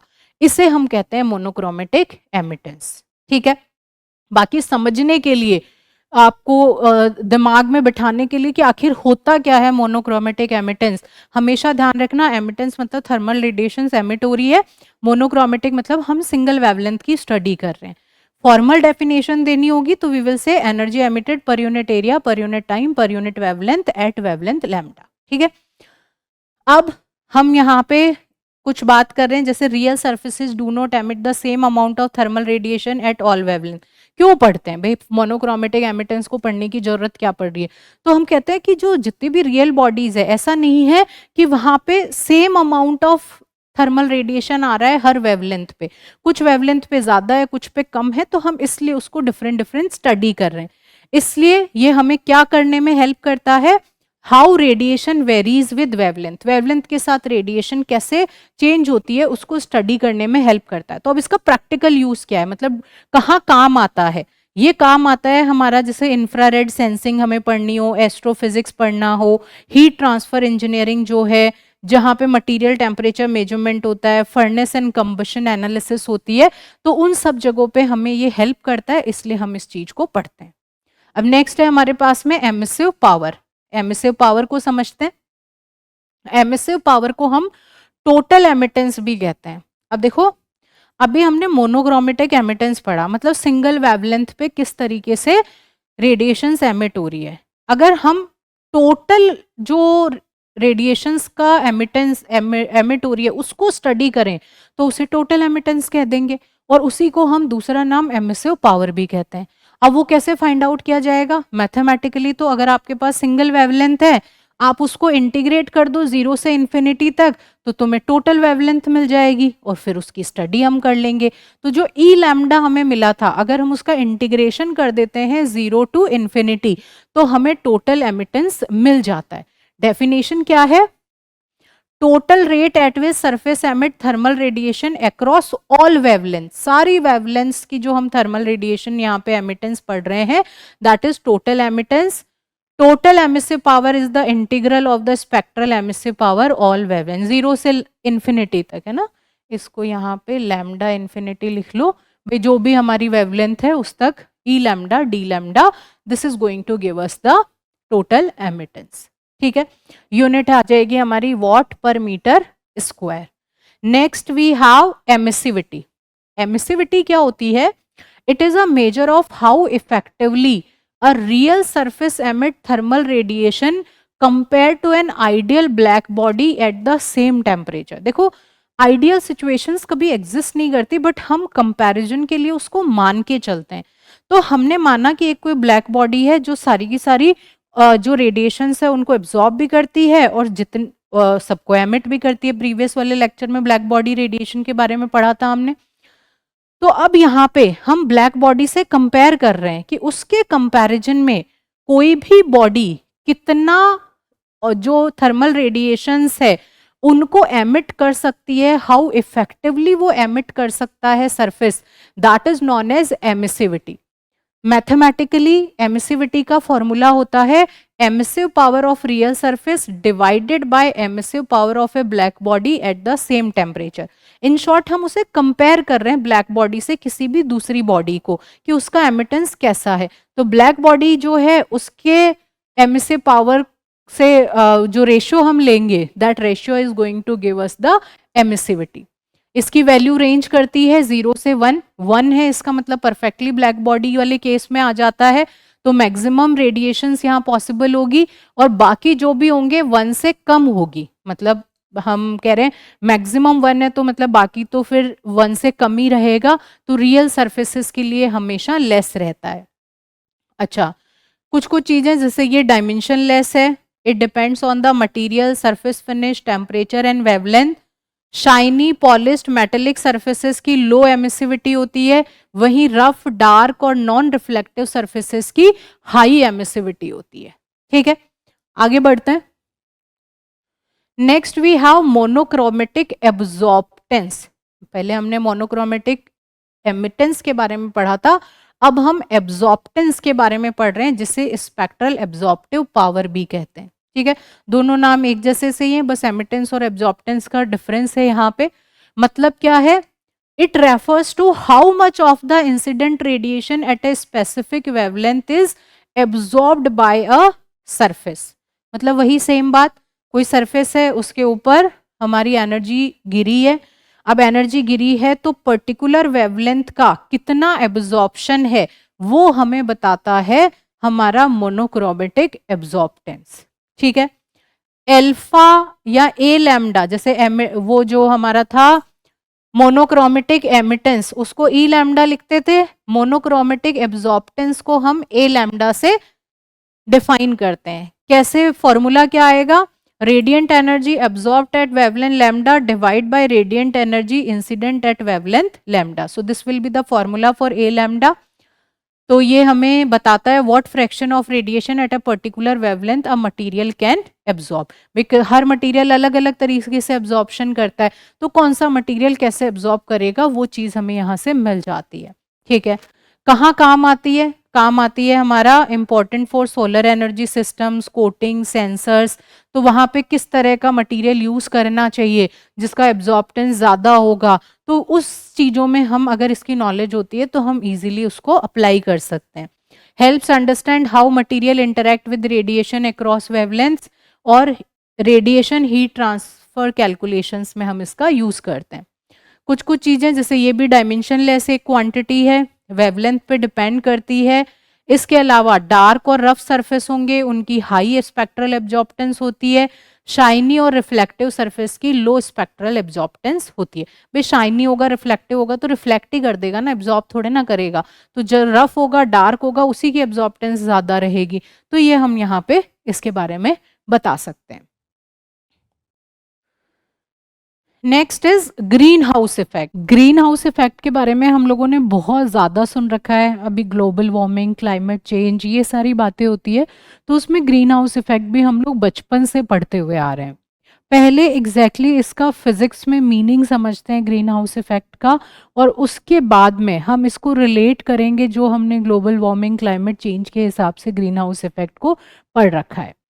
देखो, जब भी हम ग्लास की बात करते हैं तो ग्लास वाले केस में क्या होता है कि ग्लास के अंदर जब कोई भी लाइट एंटर करती है तो ये क्या करता है, विजिबल लाइट को बहुत ही इजीली अपने अंदर एंटर करने देता है। तो मैं कहती हूँ फॉर एग्जांपल हमारे पास यहाँ पे कोई एक ऑब्जेक्ट रखा हुआ है और वो किसी ग्लास के अंदर है, तो अब अगर इसके अंदर विजिबल लाइट आएगी तो वो विजिबल लाइट बहुत ही आराम से इसके अंदर एंटर कर जाएगी। शॉर्टर वेवलेंथ है, ज़्यादा एनर्जी है। ठीक है, अब ये जो हमारे पास अंदर ऑब्जेक्ट रखा हुआ है ये कुछ रेडिएशंस को एमिट कर रहा है जिसे हम थर्मल रेडिएशन कहते हैं।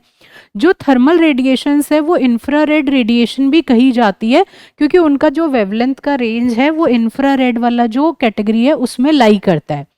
जो इंफ्रारेड रेडिएशंस है वो हायर वेवलेंथ वाली है।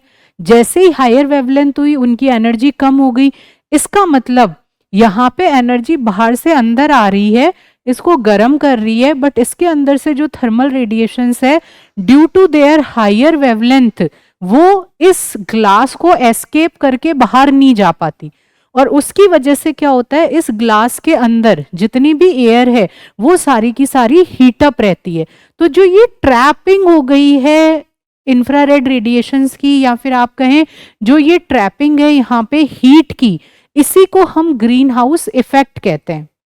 तो ये हमारे नेचर में किस तरीके से काम करता है? नेचर में ग्रीन हाउस इफेक्ट इस तरीके से काम करेगा कि जैसे हम अर्थ के सरफेस को यहाँ मान लेते हैं और अर्थ के चारों तरफ एटमॉस्फेयर प्रेजेंट है। जो एटमॉस्फेयर है that is a combination of gases, इसमें oxygen, CO2, nitrogen, pollen grains, dust particles, इस तरीके से बहुत सारी चीजें एटमॉस्फेयर में प्रेजेंट है। अब जैसे जैसे पॉल्यूशन इंक्रीज होता जा रहा है वैसे वैसे जो ये एटमॉस्फेयर है इसकी डेंसिटी इंक्रीज हो रही है, इसके अंदर बहुत सारे पॉल्यूटेंट भी प्रेजेंट है, sulphur dioxide, nitrogen dioxide, carbon monoxide, CO2 का जो अमाउंट है वो इंक्रीज हो रहा है। तो इसकी वजह से क्या होता है, जो भी सन की रेज यहाँ से नीचे आती हैं वो इसके ऊपर यहाँ पे रिफ्लेक्ट होती हैं, और रिफ्लेक्ट होके जब वो वापस जाती हैं तो इन पार्टिकल से टकराती है, और जब टकरा रही है तब उसका एनर्जी में लॉस हो रहा है, और एनर्जी लॉस होने की वजह से ये जितनी भी रेडिएशंस है, थर्मल रेडिएशंस, ये यहाँ पे इस एटमॉस्फेयर में, लोअर एटमॉस्फेयर जो है हमारा, उसमें ट्रैप होके रह जाती है, ये बाहर नहीं जा पाती। और जब ये रेडिएशंस यहाँ ट्रैप हो गई तो इसका मतलब इन्होंने अर्थ का जो टेम्परेचर है उसको मेंटेन करा हुआ था, लेकिन क्योंकि अब यहाँ पे पॉल्यूटेंट्स इंक्रीज हो गए तो वो पॉल्यूटेंट्स क्या कर रहे हैं, एक्स्ट्रा अमाउंट ऑफ हीट को ट्रैप कर रहे हैं। तो जितनी हमें रिक्वायर्ड हीट थी उससे ज्यादा हीट यहाँ पे ट्रैप हो जा रही है, जिसकी वजह से अर्थ के एटमॉस्फेयर का टेम्परेचर इंक्रीज हो रहा है, और उसी को हम ग्लोबल वार्मिंग कहते हैं। तो this is about the greenhouse effect. आगे बढ़ते हैं। Next we have perfectly black body and black body radiation. देखो रियलिटी में एज सच कोई भी परफेक्टली ब्लैक बॉडी एग्जिस्ट नहीं करेगी, क्योंकि परफेक्टली ब्लैक बॉडी का मतलब होता है कि उस बॉडी पे जितनी रेडिएशंस हमने इंसिडेंट करवाई है वो उन सारी रेडिएशंस को एब्जॉर्ब कर लेगा, और जब एमिशन की बारी आएगी तो वो सारी की सारी रेडिएशंस को एमिट भी करेगा, जो कि रियलिटी में आइडियल कंडीशन में पॉसिबल नहीं है। मतलब there is always some loss of energy, कभी भी ऐसा नहीं होगा कि हमारा जितना हमने इंसिडेंट करवाया सारा का सारा एब्जॉर्बेंस हो गया है। लेकिन हम अगर कोई ऐसा एक सिचुएशन कंसीडर करें जिसमें हमारे पास एक कोई ऑब्जेक्ट है जिसके ऊपर जब हम लाइट को इंसिडेंट करवाते हैं या फिर एनर्जी को इंसिडेंट करवाते हैं तो सारी की सारी जो रेडिएशंस है वो एब्जॉर्ब हो जाती है, then that body is known as perfectly black body. अब ब्लैक बॉडी कहने से हमारा मतलब क्या हुआ, हम बचपन से ये पढ़ते हुए आ रहे हैं कि अगर मुझे कोई कलर रेड दिखाई दे रहा है इसका मतलब ये है कि उसके ऊपर पूरी की पूरी विजिबल लाइट गिरी थी, लेकिन जो रेड वाली वेवलेंथ है वो रिफ्लेक्ट होके वापस हमारी आंखों में आई है, बाकी को उसने एब्जॉर्ब या ट्रांसमिट कर। तो जो रिफ्लेक्टेड रेज हमारी आंखों में आई वो कलर हमें दिखा। अगर ग्रीन कलर दिख रहा है इसका मतलब ग्रीन कलर को रिफ्लेक्ट कर रहा है, ब्लू कलर दिख रहा है इसका मतलब ब्लू कलर रिफ्लेक्ट हो रहा है। अब ब्लैक वाले में तो कोई कलर ही नहीं दिख रहा, इसका मतलब there is no reflection, reflection नहीं है, इसका मतलब जो भी हमने इंसिडेंट करवाया वो पूरी की पूरी उसने एब्जॉर्ब कर लिया है। तो जो बॉडी कंप्लीटली सारी रेडिएशंस को एब्जॉर्ब कर लेती है that is known as perfectly black body, और जो ब्लैक बॉडी से हमारी रेडिएशंस एमिट होती है उनको हम कहते हैं ब्लैक बॉडी रेडिएशंस। अब डिफाइन कैसे करेंगे, A perfectly black body is that which absorb completely the radiation of all wavelength incident on it। मतलब उसने सारी की सारी wavelengths को एब्जॉर्ब कर लिया, ना उसने ब्लू को रिफ्लेक्ट किया, ना ग्रीन को, ना रेड को, किसी को नहीं किया। Then radiation given out by a perfectly black body are known as black body radiations, उन्हें हम ब्लैक बॉडी रेडिएशन कहते हैं। अब आइडियली तो कंडीशन नहीं हो सकती है, बट फिर भी एक एक्सपेरिमेंट है जो किया जाता है ब्लैक बॉडी जिसको मानने के लिए। तो उस वाले एक्सपेरिमेंट में क्या करते हैं, एक इंसुलेटिंग यहाँ पे सरफेस बनाते हैं और ये डबल वॉल्ड होता है। डबल वॉल्ड होने के साथ साथ जो ये ओपनिंग है इसकी, वो ओपनिंग बहुत ही स्मॉल रखी जाती है, it is a very small opening. तो हम इसको स्मॉल ओपनिंग ओ बोल रहे हैं।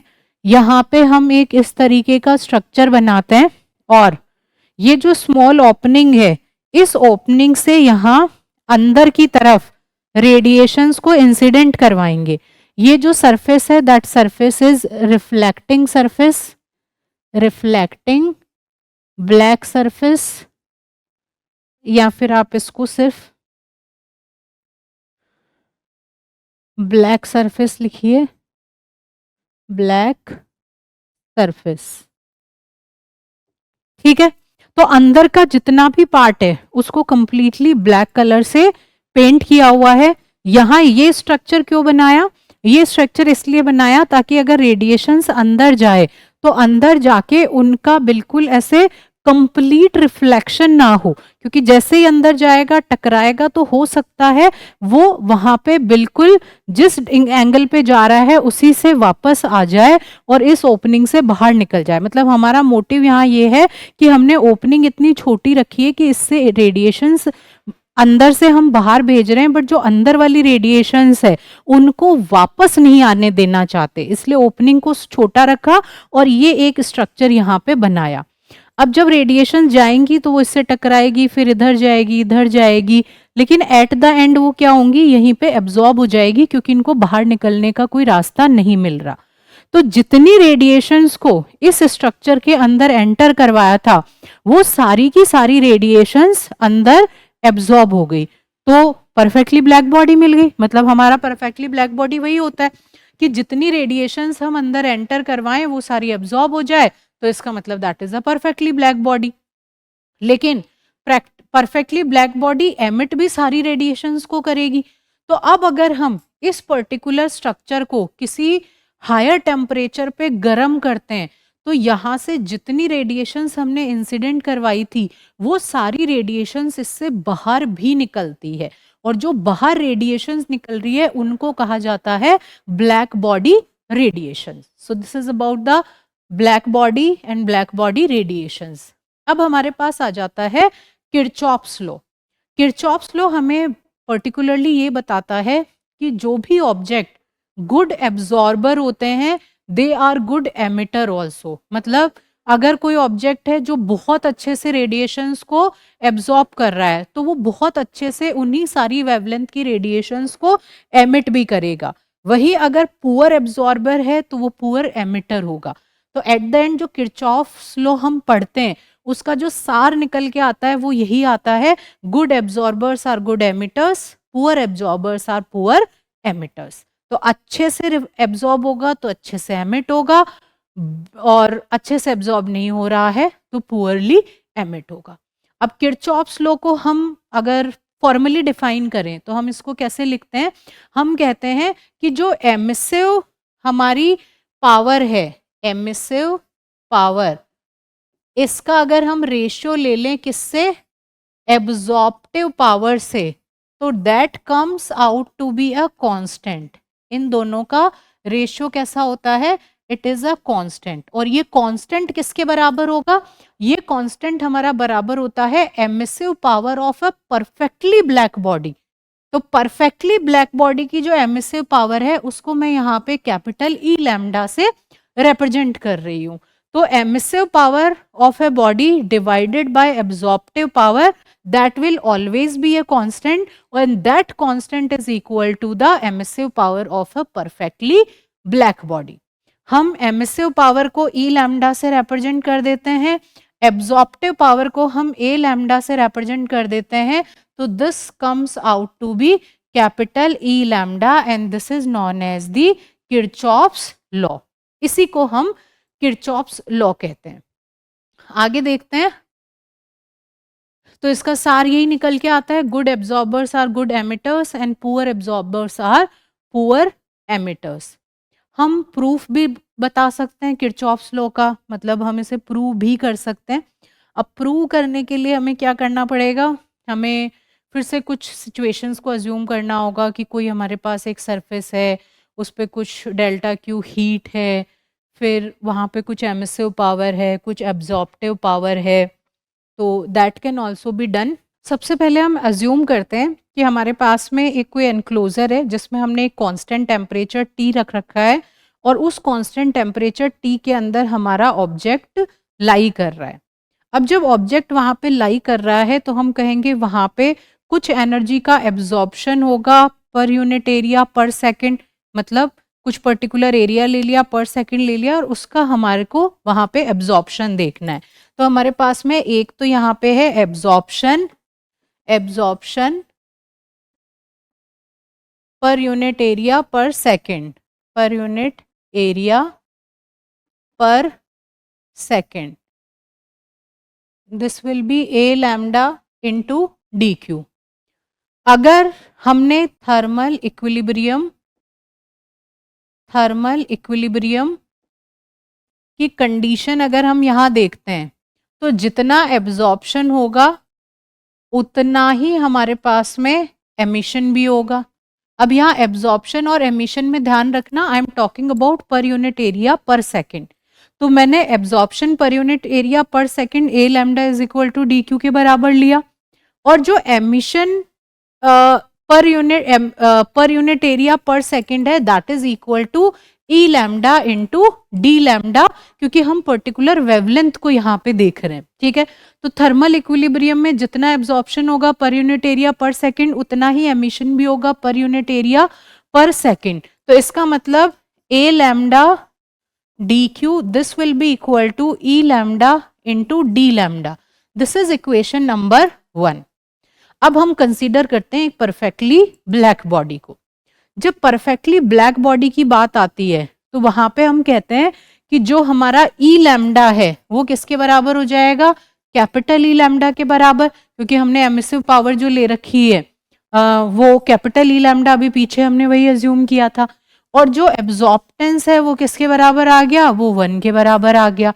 जब हम इन दोनों वैल्यूज को पुट करते हैं तो परफेक्टली ब्लैक बॉडी के लिए हमारे पास में यहाँ आ जाएगा 1 into d q, this is equal to e lambda into d lambda. This is equation number 2। अब हम डिवाइड कर देते हैं इक्वेशन नंबर 1 को इक्वेशन नंबर 2 से। जैसे हम डिवाइड करेंगे this will become a lambda into d lambda, a lambda into d q, this is equal to d q, this is equal to e lambda into d lambda divide by capital E lambda into d lambda. तो हमें क्या मिला, d q से d q cancel हो गया, lambda से d lambda cancel हो गया, एंड वी हैव गॉट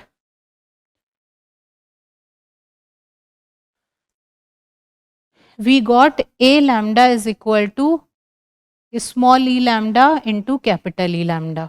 इसी को हम लिख सकते हैं capital E lambda is equal to small e lambda upon small a lambda, and that is the Kirchhoff's law.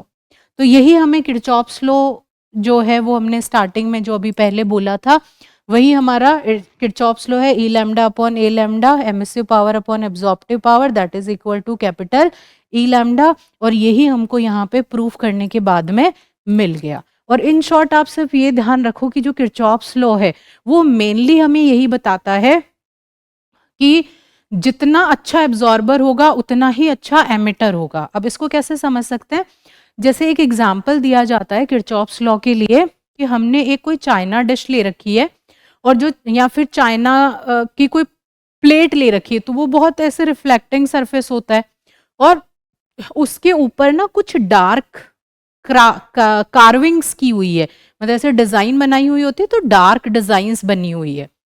अगर हम उसको ऐसे नॉर्मली देखते हैं तो वो जो डार्क वाली चीज है वो हमें डार्क दिखती है, बाकी वो रिफ्लेक्टिंग सरफेस दिखाई देता है, तो ग्लेज्ड चाइना वेयर हम उसको बोल सकते हैं।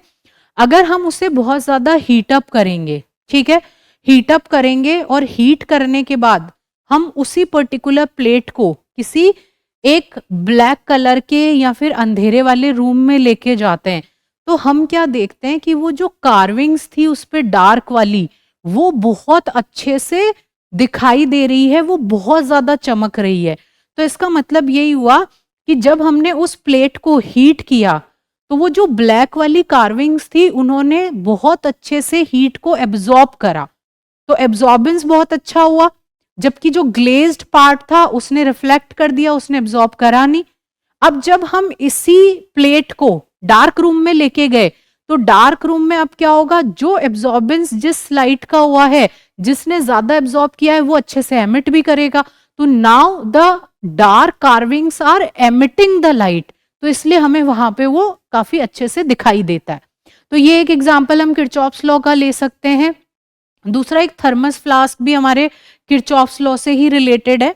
जैसे थर्मस फ्लास्क में हम क्या कहते हैं कि अंदर ना एक वो सिल्वर कलर का थर्मस फ्लास्क में होता है, बहुत अच्छा रिफ्लेक्टर होता है, तो बहुत अच्छा रिफ्लेक्टर है, इसका मतलब एब्जॉर्ब तो नहीं कर रहा, पुअर एब्जॉर्बर है, पुअर एब्जॉर्बर है तो पुअर क्या हो जाएगा, एमिटर भी हो जाएगा। तो इसका मतलब अगर हमने उसके अंदर गरम चाय रख रखी है तो वो गरम चाय की हीट को बाहर नहीं जाने देगा। अगर हमने बर्फ रख रखी है तो वो बर्फ बाहर से हीट को अंदर नहीं आने देगा, और इस तरीके से वो एक इंसुलेशन की तरह काम करता है। तो these are some examples of Kirchhoff's law. इसके अलावा हम इसका प्रैक्टिकल लाइफ में कहाँ यूजेस होते हैं वो भी देख लेते हैं। जैसे अगर हमें हाई एफिशिएंसी सोलर एब्जॉर्बर्स बनाने, तो वहां पे इसका यूज किया जाता है। कैसे? क्योंकि ये लॉ हमें सरफेस को चूज करने में हेल्प करता है, ऐसे सरफेस को जिसका एब्जॉर्प्शन मैक्सिमम हो। Then infrared thermography and temperature measurement में इसका यूज होता है। ये हेल्प करता है medical imaging, surveillance and industrial diagnostic में। Then it can be used in furnace, boiler and combustion chambers, and it is used in designing spacecraft thermal control systems. ठीक है, so these are some practical applications of Kirchhoff's law. आगे बढ़ते हैं. Now there comes Stephen's Boltzmann law. जब मैं तुम्हें Newton's law of cooling बता रही थी तो मैंने कहा कि अगर टेम्परेचर का डिफरेंस सराउंडिंग और ऑब्जेक्ट के टेम्परेचर का डिफरेंस कम होता है तो हम न्यूटन्स लॉ ऑफ कूलिंग को वहां पे देखते हैं, वो वैलिड है। लेकिन जैसे ही ये टेम्परेचर डिफरेंस बढ़ जाता है वैसे ही Newton's law of cooling fail हो जाता है। Then there comes the Stefan Boltzmann law. इसको स्टीफन बोल्ट्जमैन लॉ इसलिए कहते हैं क्योंकि स्टीफन नाम के जो साइंटिस्ट है उन्होंने एक्सपेरिमेंटली इसको देखा, और जो बोल्ट्जमैन है उन्होंने थ्योरेटिकली इसको प्रूव किया, तो इसलिए दोनों के नाम से इसको जाना जाता है। क्या कहता है स्टीफन बोल्ट्जमैन लॉ? ये कहता है कि जो amount of heat energy emit हो रहा है per second per unit area एक परफेक्टली ब्लैक बॉडी से, that is directly proportional to the fourth power of the temperature of the body. मतलब कोई भी ऑब्जेक्ट जो भी थर्मल रेडिएशंस एमिट करेगा वो किसके डायरेक्टली प्रोपोर्शनल होगी? टी टू दी पावर 4 के प्रोपोर्शनल होगी। हम परफेक्टली ब्लैक बॉडी की बात कर रहे हैं। अगर हम प्रोपोर्शनैलिटी साइन हटाएं तो this there comes a sigma. Sigma is known as Stefan's constant, इसे हम कांस्टेंट कहते हैं। अगर हम परफेक्टली ब्लैक बॉडी नहीं कंसीडर कर रहे हैं तो उस वाले केस में हमारा जो ये E is equal to sigma T to the power 4 है, ये लिखा जाएगा epsilon sigma T to the power 4। तो ये पहला वाला जो है this is for the perfectly black body and this is for the other bodies. तो ये थोड़ा सा एक डिफरेंस है दो फॉर्मूलाज में, वो ध्यान रखना। ठीक है, हम स्टीफन लॉ से न्यूटन्स लॉ ऑफ कूलिंग को भी डिडक्ट कर सकते हैं। It depends on the nature of the radiating surface of the body. Then और क्या है इसके अंदर? अच्छा, स्टीफन बोल्ट्जमैन लॉ सिर्फ थर्मल रेडिएशन पे अप्लाई होता है, कंडक्शन और कन्वेक्शन पे अप्लाई नहीं होता है। It is fundamental in heat transfer, astrophysics, thermodynamics and climate science. Mainly आप यही ध्यान रखो कि जो भी थर्मल रेडिएशन एमिट होगी वो किसके डायरेक्टली प्रोपोर्शनल होगी? ऑब्जेक्ट का जो टेम्परेचर है उसकी पावर 4 के डायरेक्टली प्रोपोर्शनल होती है, that is your Stefan's law. अच्छा, ये हमारे पास एप्लीकेशंस आ गई। इससे पहले मैं एक और फॉर्मूला भी लिखवा देती हूँ।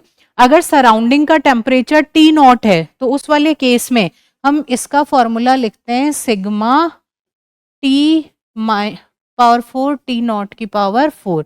परफेक्टली ब्लैक बॉडी नहीं है तो उस वाले केस में epsilon sigma T to the power 4 minus T naught की पावर 4। तो ये जो लॉस इन एनर्जी है उसके लिए हमारे पास ये वाला फॉर्मूला होता है।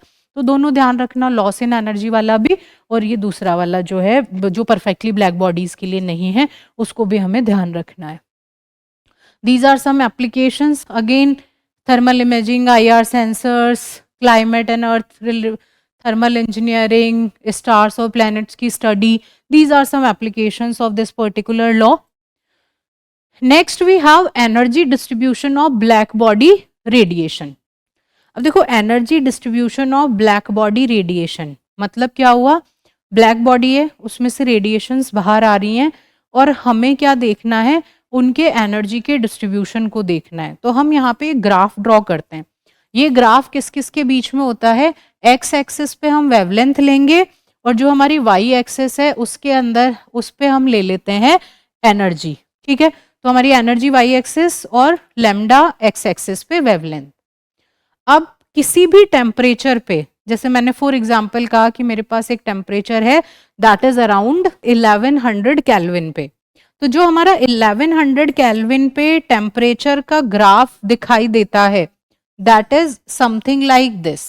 तो मतलब यहाँ पे जो एनर्जी का डिस्ट्रीब्यूशन है वो यूनिफॉर्म नहीं है, किसी वेवलेंथ पे ज्यादा है, किसी पे कम है, और एक पर्टिकुलर वेवलेंथ है जहां पे ये जो एनर्जी है वो कैसी है, वो मैक्सिमम है। तो ये हमारे पास में ई लैम्डा मैक्सिमम आ गया कि यहाँ पे मैक्सिमम एनर्जी हम लोगों को मिल रही है इस पर्टिकुलर वेवलेंथ पे, इससे पहले भी वहां पे कम है, उसके बाद में भी कम है, तो मतलब there is non uniform distribution of energy for a particular temperature. अब अगर हम इस टेम्परेचर को इंक्रीज करते हैं, मतलब 1100 केल्विन से अगर हम इसे 1250 केल्विन पे लेके जाते हैं, तो जब हम इसे 1250 केल्विन पे लेके जाते हैं तो ये जो एनर्जी है वो एकदम से शार्पली इंक्रीज होती है। शार्पली इंक्रीज होने के साथ साथ जो हमारी मैक्सिमम एनर्जी वाली जो वेवलेंथ है वो क्या हो जाती है, वो शॉर्टर वेवलेंथ की तरफ शिफ्ट हो जाती है। जैसे हम जीरो से इधर की तरफ जा रहे हैं पॉजिटिव एक्स एक्सिस की तरफ, तो मतलब लैम्डा इंक्रीज हो रहा है, वेवलेंथ इंक्रीज हो रही है।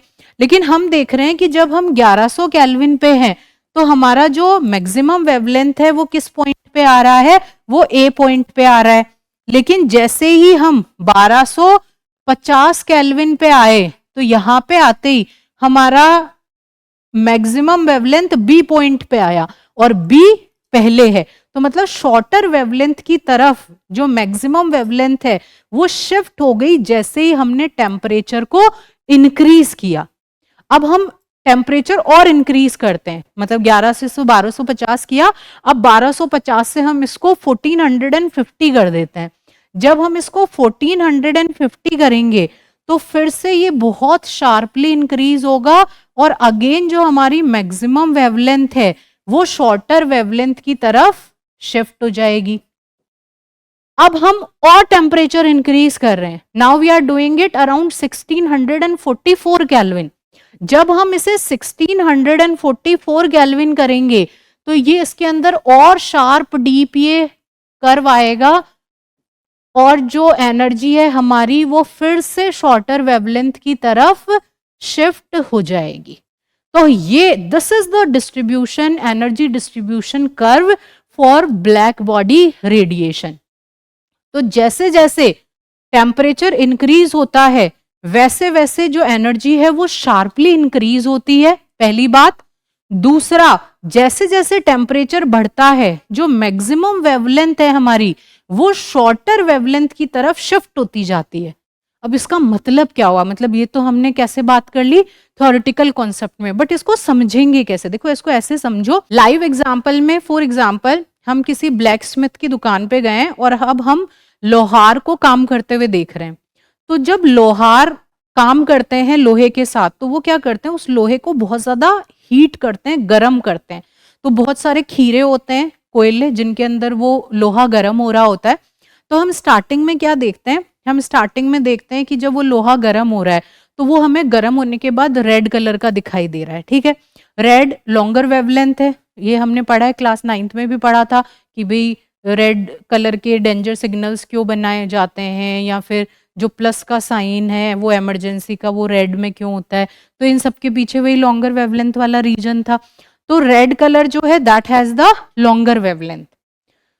अब विबग्योर से ध्यान रखना, विबग्योर आर सबसे लास्ट में है तो उसकी वेवलेंथ सबसे ज्यादा। फिर उसके बाद हम यहाँ पे देख रहे हैं कि जैसे जैसे हम ऊपर की तरफ जा रहे हैं तो येलो है, ग्रीन है, तो इनकी वेवलेंथ कम होती है in comparison to what, in comparison to red. और जो हमारा ब्लू है उसकी वेवलेंथ सबसे कम होगी तो वो ज्यादा स्कैटर होता है, ऐसा कुछ कुछ है, वो एक अलग कॉन्सेप्ट है। अभी हम फिर से यहीं आते हैं। तो ब्लैक स्मिथ जब लोहे को गर्म कर रहा है तो सबसे पहले हमें रेड कलर दिख रहा है, अब वो उसको और ज्यादा गर्म कर रहे हैं तो वो जो रेड कलर है उससे वो ऑरेंज कलर का दिखाई देने लग जाता है। वो अभी भी उसको और गर्म कर रहा है लोहे को, तो वो ऑरेंज से येलो कलर का हमें दिखाई देने लगता है। अगर वो और ज्यादा उसको हीटअप करता है तो फिर वो व्हाइट कलर का दिखाई देने लगता है। तो आखिर ये कलर में शिफ्ट कैसे हो रहा है, मतलब लोहा तो सेम ही पार्ट है, वो सेम ही चीज है, बस उसको हीट जितना ज्यादा कर रहे हैं, उतना ज्यादा हीट करने पर उससे जो एमिशन हो रहा है रेडिएशंस का, उनका कलर चेंज होता जा रहा है, मतलब जो कलर है वो शॉर्टर वेवलेंथ की तरफ शिफ्ट होता जा रहा है। तो इसी को हम एनर्जी डिस्ट्रीब्यूशन कहते हैं। जब पहले कम था टेम्परेचर तो रेड कलर, फिर और टेम्परेचर बढ़ाया, शॉर्टर वेवलेंथ पे शिफ्ट हुआ, मतलब अब ऑरेंज हो गया, फिर और हमने टेम्परेचर बढ़ाया और शॉर्टर वेवलेंथ पे शिफ्ट हुआ, इसका मतलब अब येलो कलर, और शॉर्टर वेवलेंथ पे शिफ्ट हुआ व्हाइट कलर। तो इस तरीके से व्हाइट मतलब वो ब्लूइश कलर का हमें दिखने लग जाता है।